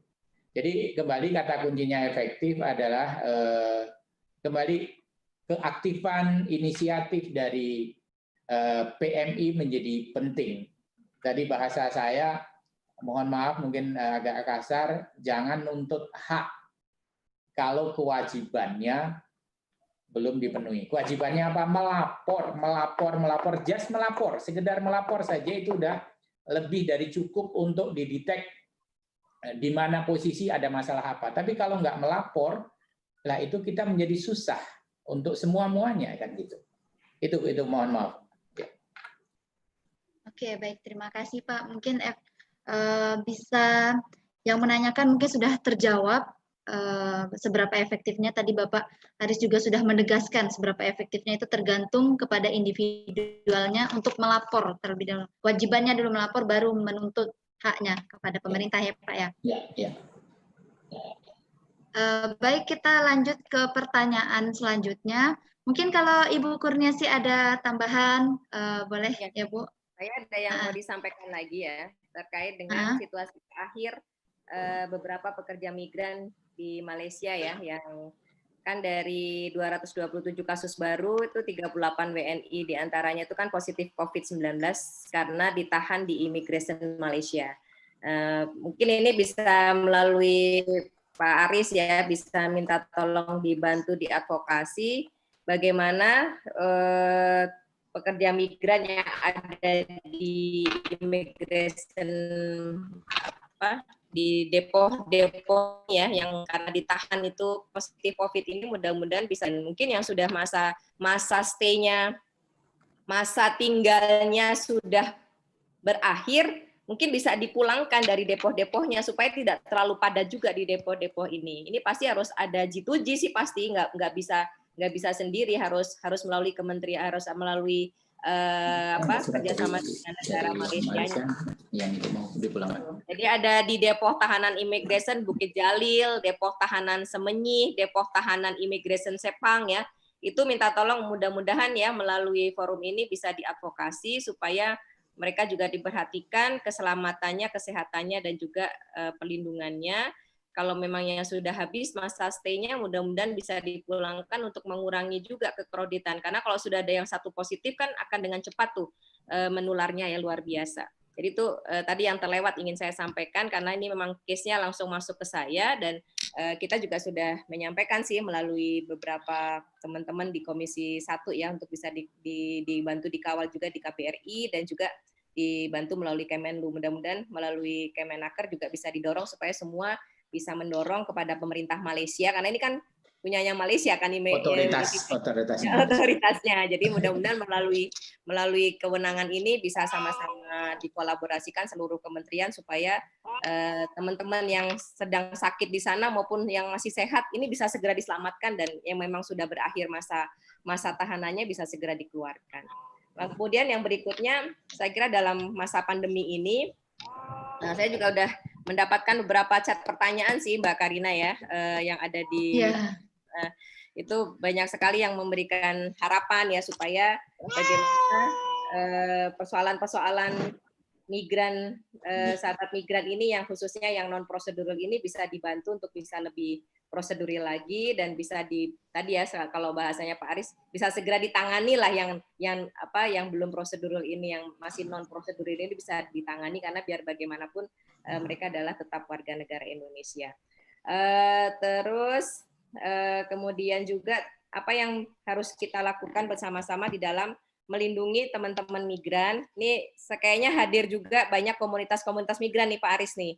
Ya, ada Bu Hafsah dari Negeri 9, ada Migran Care, ada banyak teman-teman yang lainnya nih ya. Tadi Migran Care yang tanya ya.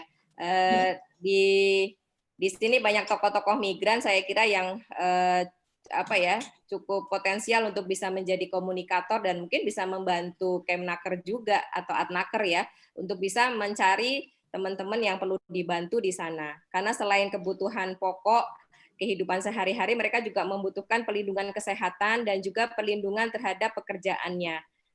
Kalau yang legal mungkin, kalau yang prosedural kan mungkin bisa dikawal ya Pak. Tapi bagaimana dengan yang masih non prosedural ini, bagaimana tetap mereka bisa mendapatkan haknya ketika ada gaji misalnya yang belum dibayarkan, mudah-mudahan ini bisa segera dibayarkan. Ada masa kerja yang mungkin masih bisa diperpanjang setelah pasca pandemi ini. Jadi ketika mereka menanti di sana nggak bisa pulang ke Indonesia, tetap ada pekerjaan yang supaya mereka bisa survive juga nanti di sana. Memang ini PR berat yang harus diatasi bersama, tapi mudah-mudahan dengan tadi ya duduk bersama dengan seluruh stakeholder yang ada, khususnya memang ini paling yang berperan besar ini adalah KBRI pastinya ya, dan mudah-mudahan disupport oleh kementerian-kementerian terkait, lebih khusus Kementerian Tenaga Kerja dan juga BP2 PMI. Mudah-mudahan semua persoalan dan tantangan dari teman-teman migran di Malaysia bisa teratasi dengan segera, khususnya di masa pandemi dan pasca pandemi nanti nih recovery-nya juga harus difikirkan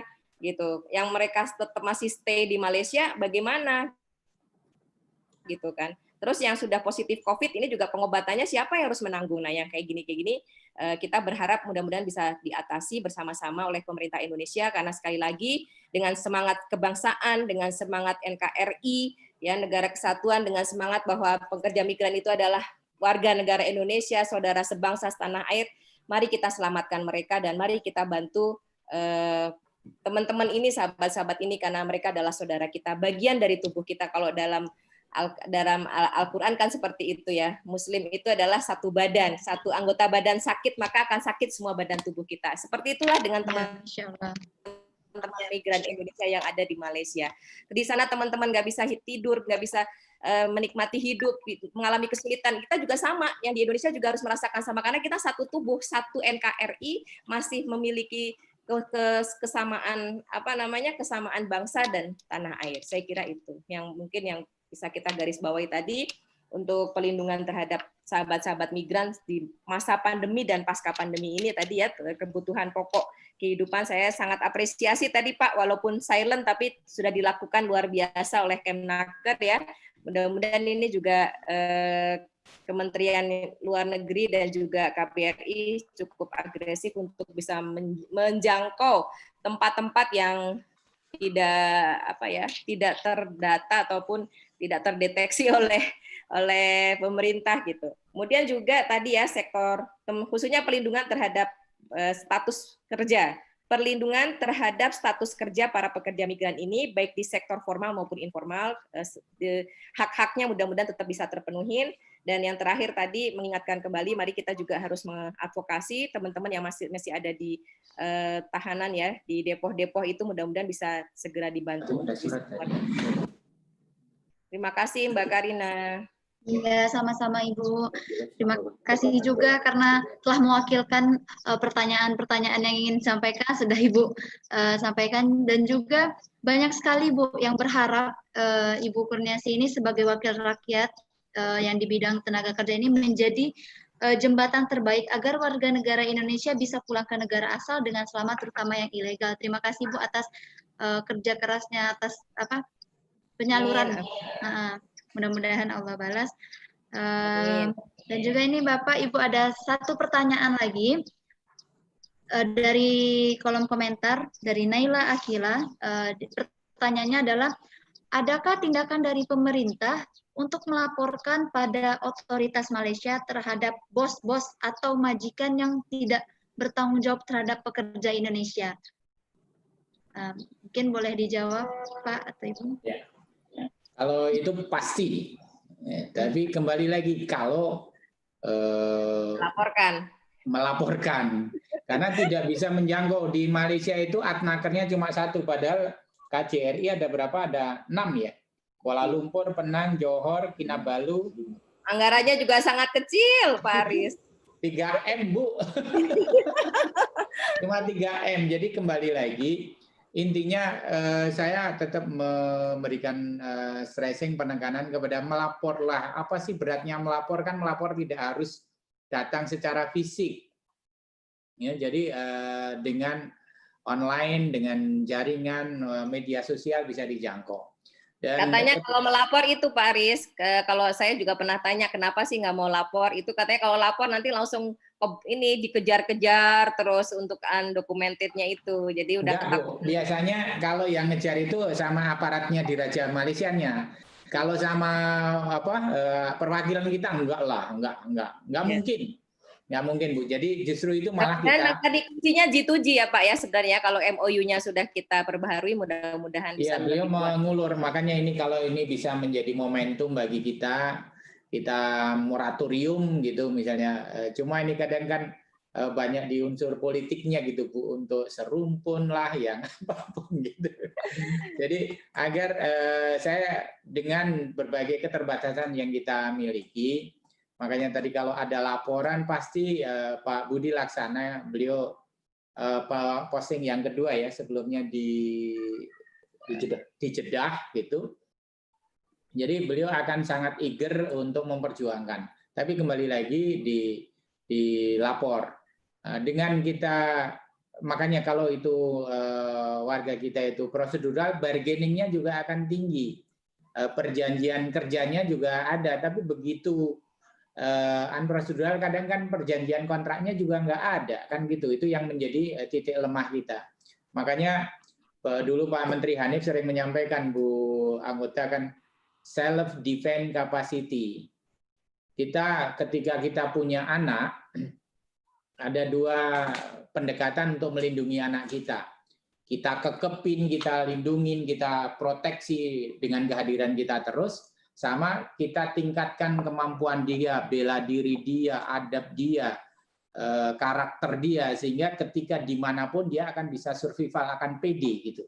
Nah, pilihan kita tentunya kita harapkan adalah bagaimana anak-anak kita, warga kita juga memiliki kemampuan untuk bela diri, mempertahankan diri itu. Tapi itu tidak menghilangkan kewajiban negara untuk tetap melindungi ketika memang warga kita membutuhkan bantuan gitu. Saat ini kita dapat informasi dari Pak Budi, saat ini KBRI melalui adnaker kita sedang mendata pemberi kerja yang tidak memberikan hak. Nah, kembali lagi ini semua tergantung tadi laporan aktivitas keaktifan responsif dari warga kita. Sehingga nanti kita juga, adnaker itu punya kewenangan untuk melakukan verifikasi.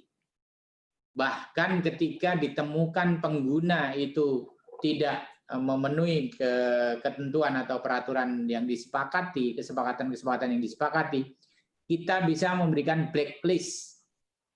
Nah, jadi pengguna bisa kita blacklist untuk tidak boleh menggunakan warga kita.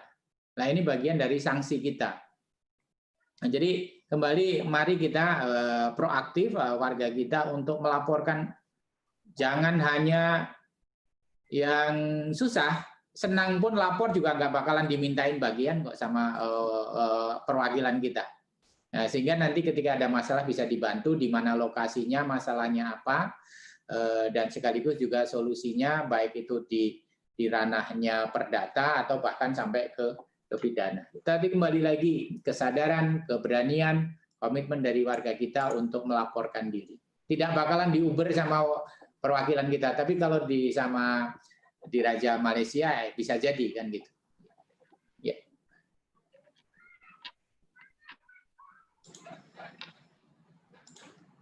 Mbak Karina masih di unmute, Mbak Karina. Hai. Maaf Pak, lupa tadi nge-mute-nya. Terima kasih Pak atas jawabannya. Mudah-mudahan yang memberikan pertanyaan juga bisa merasa puas atas jawaban yang telah diberikan oleh Bapak Aris tadi. Nah, ini ada pertanyaan, ini karena kita mempunyai limited time, kita punya masa yang terhad, jadi ada satu pertanyaan terakhir nih Pak. Mungkin kalau Ibu juga mau menjawab, silakan Bu.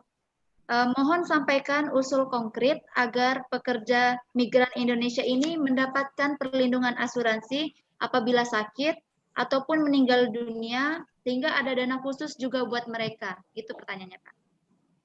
Ya, itu sebenarnya kalau bisa dikerjasamakan dengan BPJS Ketenagakerjaan ya Pak Aris ya, itu akan mendapatkan perlindungan semuanya. Dari hari tuanya juga mendapatkan perlindungan, tapi memang semua harus melalui dokumen-dokumen yang dokumen yang tertib ya. Kalau yang ingin mendapatkan BPJS Ketenagakerjaan, dan kita bisa bantu pastinya ya Pak Aris ya kalau untuk mendaftarkan ke BPJS sekarang BP Jam Sostek ya namanya ya. BP Jam Sostek. Nah, tenaga kerja. Ya, tenaga kerja yang memang ada asuransi di dalamnya, ada hari tua ya, kemudian juga ada kesehatan kecelakaan pekerjaan juga mendapatkan perlindungan. Nah, kita juga Komisi 9 juga sudah membahas ya dengan BP Jam Sostek berkali-kali untuk memberikan perlindungan terhadap para pekerja migran baik yang mendaftar secara mandiri maupun yang mendaftar secara kolektif melalui perusahaannya. Ini kita sedang terus menjajaki kemungkinan-kemungkinan supaya teman-teman PMI tetap mendapatkan perlindungan dan juga bisa untuk kebutuhannya juga, karena ada banyak keuntungan ketika terdaftar di BP Jam Sostek itu. Kita di Komisi 9 belum selesai pembahasannya, mudah-mudahan setelah reses bisa kita lanjutkan lagi bagaimana peran dan kontribusi BP Jam Sostek terhadap perlindungan untuk teman-teman migran yang ada di luar negeri. Mudah-mudahan bisa konkret nanti. Mungkin dari Pak Aris bisa ada jawaban yang lain. Ya, ini juga sering ditanyakan sama Bu Repka ya, Bu. Ya. Jadi saya ingat banget itu. Pertama, mungkin kembali lagi, yang untuk pelindungan itu sebenarnya di pasal 5 Undang-Undang 18 bahwa PMI itu salah satunya kewajibannya adalah tercatat atau memiliki kepesertaan BPJS Ketenagakerjaan termasuk kesehatan. Nah, jadi inilah tantangan kita memang Ibu, ketika di luar negeri juga ada masanya kan berapa bulan itu, kan itu ada masa asuransi sebelum, itu maksimum 5 bulan, kemudian selama, dan pasca pun juga di cover. Nah, jadi sebenarnya di BPJS itu sebenarnya sudah mengcover selama di masa penempatan itu masanya kontrak 25 bulan ya, karena kan itu bisa 2 tahun gitu, 24 atau 25 bulan. Sebenarnya ada coveringnya. Akan lebih baik memang tantangannya kerjasama antara BPJS Ketenagakerjaan kita dengan di negara penempatan. Dan itu juga menjadi salah satu kerjasama kita dengan luar negeri. Kalau di luar negeri atau di negara penempatan itu juga ada sistem jaminan sosial bagi ekspatriat. Nah, ini kembali lagi mengajak kita semua menyadarkan tentang prosedural. Jadi ini yang harus kita ajak, kita dorong. Demikian juga kalau korban PHK di luar negeri di PHK juga sebenarnya kemarin ada ketika kita webinar dengan kawan-kawan di Saudi, mereka nggak sempat lapor ketika di PHK langsung pulang, bisakah diurus? Ketika memang awalnya dia prosedural, ketika dia PHK ada kompensasinya, diurus di dalam negeri. Nah, jadi ini yang kadang kembali dari kawan-kawan PMI juga harus pengetahuan apa hak saya, apa kewajiban saya, sehingga ketika ada masalah, ada pelindungannya. Ya, jadi konkretnya seperti itu. Baik, terima kasih. Satu lagi Bapak. mungkin tambahan, bahkan ya, boleh, Pak, bagi yang kemarin korban gagal berangkat, ini juga ini sedang kita mintakan relaksasi dari BPJS agar yang lebih dari 5 bulan juga bisa tidak harus membayar ulang gitu, misalnya seperti itu. Ini untuk yang gagal berangkat gara-gara Kepmen 151 untuk penghentian sementara. Jadi sebelum, selama dan setelah sudah ada hitungannya, kita punya peraturan menteri terkait dengan nomor 18 tahun 2019 ya, tentang jaminan sosial untuk PMI. Oke, itu. Ya, terima kasih banyak Bapak dan Ibu atas jawaban-jawaban yang mungkin bisa menjawab pertanyaan-pertanyaan yang selama ini belum bisa dipertanyakan secara langsung oleh pekerja migran Indonesia ya Pak, Bu. Mungkin acara selanjutnya itu closing statement, tapi kami waktu tersisa tinggal 5 menit lagi, atau mau Ibu dan Bapak dua-duanya atau salah satu saja Pak untuk closing statement dari semenit masing-masing aja. Nah, semenit masing-masing. Oke, baik. Semenit masing-masing. Mohon maaf ya Pak, Bu sebelumnya karena kita terhad waktu. Oke, mungkin dimulai dari siapa dulu Pak, Bu? Saya dulu boleh ya? Oke, monggo. Mengajak kepada seluruh sahabat migran Indonesia, khususnya di Malaysia, mudah-mudahan pandemi ini bisa kita lalui bersama-sama dan kita harus tetap optimis. Insya Allah masalah ini bisa kita lalui bersama-sama, dan buat pemerintah dan para stakeholder, kita mari sama-sama bergandengan tangan untuk memberikan perlindungan yang lebih baik lagi untuk kesehatan, keselamatan, dan kesejahteraan sahabat migran Indonesia, khususnya di Malaysia. Oke, kalau dari kami intinya di samping negara punya kewajiban untuk melindungi setiap warga negara dimanapun berada, tapi yang tidak kalah pentingnya masing-masing memperkuat diri untuk bisa melindungi diri sendiri. Ada salah satunya adalah bagaimana merubah mindset agar bekerja ke luar negeri itu harus yang prosedural. Jadi aman dan nyaman. Aman tapi nggak nyaman, ya nanti kerja pun seperti kucing-kucingan gitu. Yang kedua, siapkan self protection-nya, melindungi diri. Melindungi diri itu termasuk juga tadi asuransi. Itu adalah bagian dari melindungi diri. Kemudian juga kompetensi, itu juga bagian dari pelindungan. Pahami betul kontrak atau perjanjian kerja. Jangan nandatangani perjanjian atau kontrak yang tidak jelas atau tidak seimbang. Laporkan itu. Laporkan itu. Kemudian nanti setelah bekerja, ya rencanakan apa yang akan dilakukan setelah di luar negeri. Karena kalau bisa jangan berlama-lama di luar negeri. Opportunity loss-nya negeri ini terlalu mahal kalau nanti warga kita pada semua bekerja di luar negeri. Iya, betul ada 160 triliun remitensi. Tapi dampak sosial, dampak ekonomi, rumah tangganya, sampai ada yang mengatakan untuk yang sektor-sektor yang unskilled, banyak mudorotnya daripada manfaatnya. Tapi ini mungkin saya kemarin dibully juga sama Bu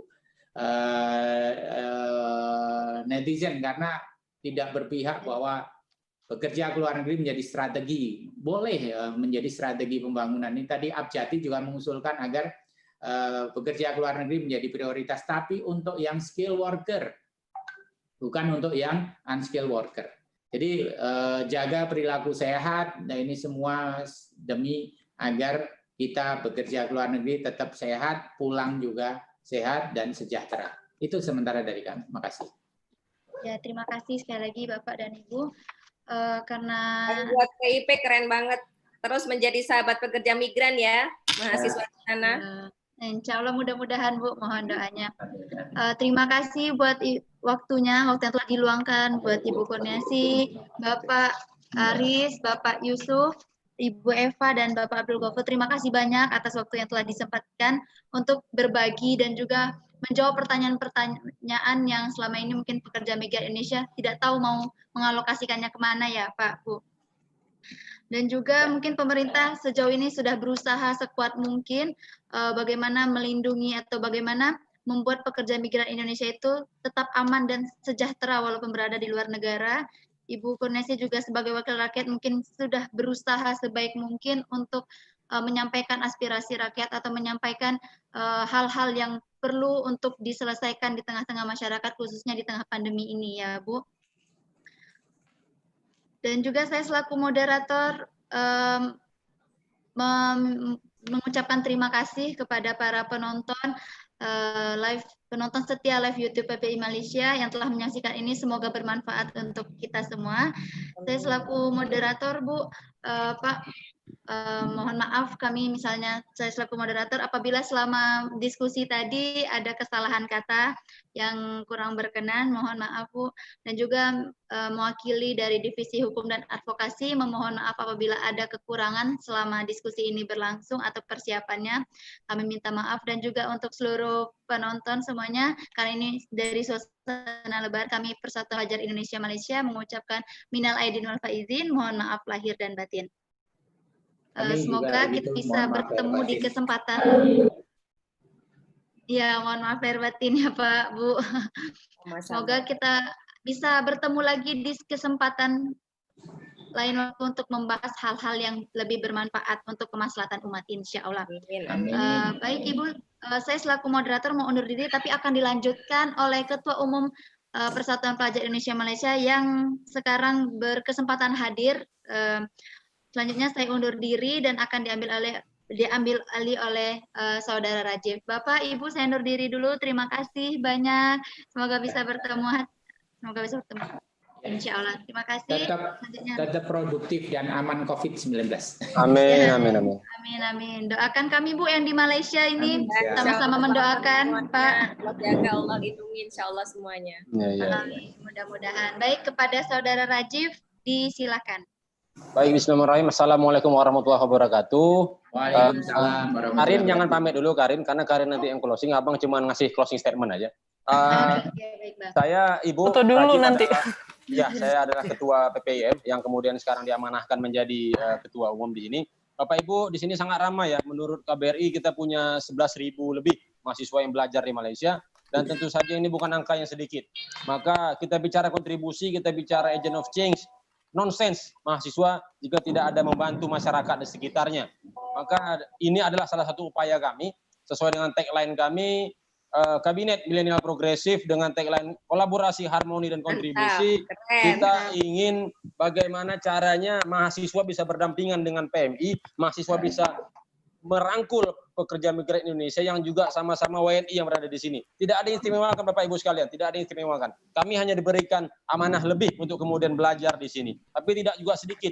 Banyak sekali mahasiswa di sini yang juga belajar dan juga kemudian pada waktu yang sama juga bekerja. Maka dari ini saya harapkan dan kami mengapresiasi sebesar-besarnya kepada Bapak Aris. Ibu Kurnia telah hadir di tengah-tengah kami di suasana bulan Syawal ini. Mudah-mudahan kesemuanya dalam hati yang sejuk.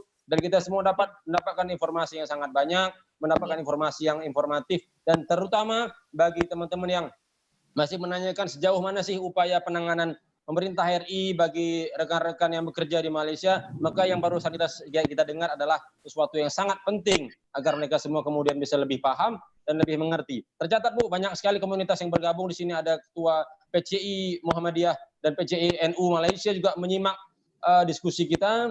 Dan salam dari PPI Malaysia untuk Ibu dan Bapak Aris. Semoga setelah ini kita terus bisa lebih kolaboratif lagi. Kita akan undang nanti perwakilan PMI, kita akan undang nanti perwakilan konselor KBRI, agar kita sama-sama bisa merumuskan apa-apa saja yang baik, apa-apa saja yang bisa kita kolaborasikan dan kita sinergikan, agar nantinya hal-hal yang kurang baik di sini bisa kita improve bersama-sama Ibu. Terima kasih sekali lagi.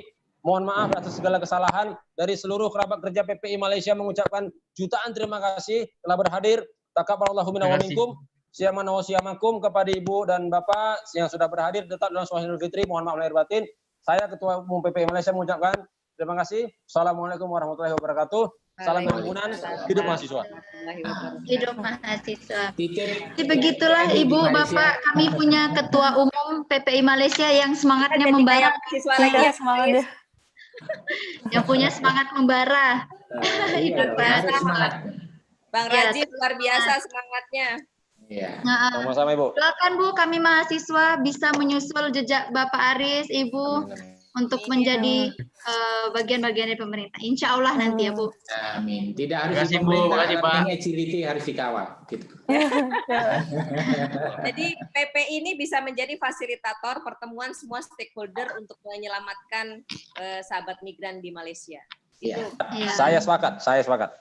Insya Allah. Sekaligus mengasah sensitivitas anak-anak mahasiswa untuk responsif dengan dinamika PMI kita. Gitu. Betul. Melindungi. Jadikan PMI Mudah-mudahan. sebagai prioritas mahasiswa juga, Bu, Pak. Nah, Betul. ya, keren. Insya Allah. Semangat semuanya, masih muda, Ya. harus berjuang. Produktif. Bersemangat, harus aman, produktif. COVID-19.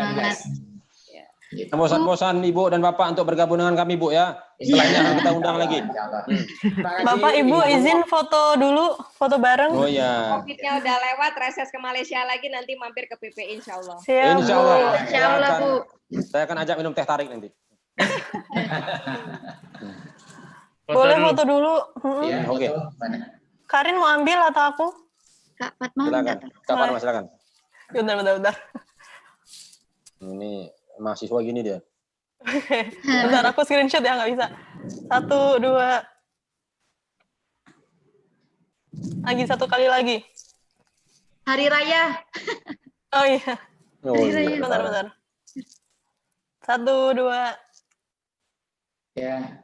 Oke, terima kasih Ya, banyak sukses Pak, Bu. semua. Banyak Baik, Bu. Bapak Ibu. Karin, Saya barusan ini Minta saya barusan maaf, dapat Ibu. telepon tadi dari BNPB Iya, iya. diminta menjadi relawan untuk non medis. Baik, luar biasa. Bangga. Iya. Mari izin. Ibu izin. minta tolong Mohon Kak izin. jadiin Karin host boleh Bu? Izin ya, pamit. Iya. Iya, Pak. Sama-sama Pak Baik, Aris. Pak. Terima kasih Bapak Aris. Baik, terima kasih Ya, banyak, Pak. Makasih Terima kasih banyak, Pak. Terima kasih. Terima kasih banyak, Bu. Pak Karin, Ibu minta Ibu. tolong jadiin Karin host boleh Bu? ini caranya gimana nggak tahu. Emang tadi udah dioper ke Ibu?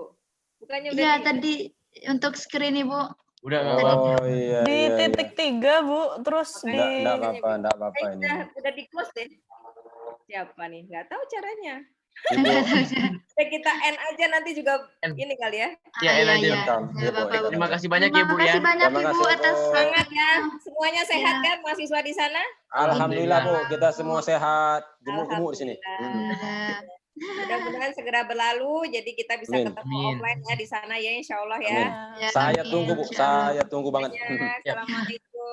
Waalaikumsalam Warahmatullahi Sukses, wabarakatuh. sukses, berkah insya Allah, barokallah. Amin. Amin. Sama Bu, amin Bu. Iya, Bu. Makasih banyak. Terima kasih Bu.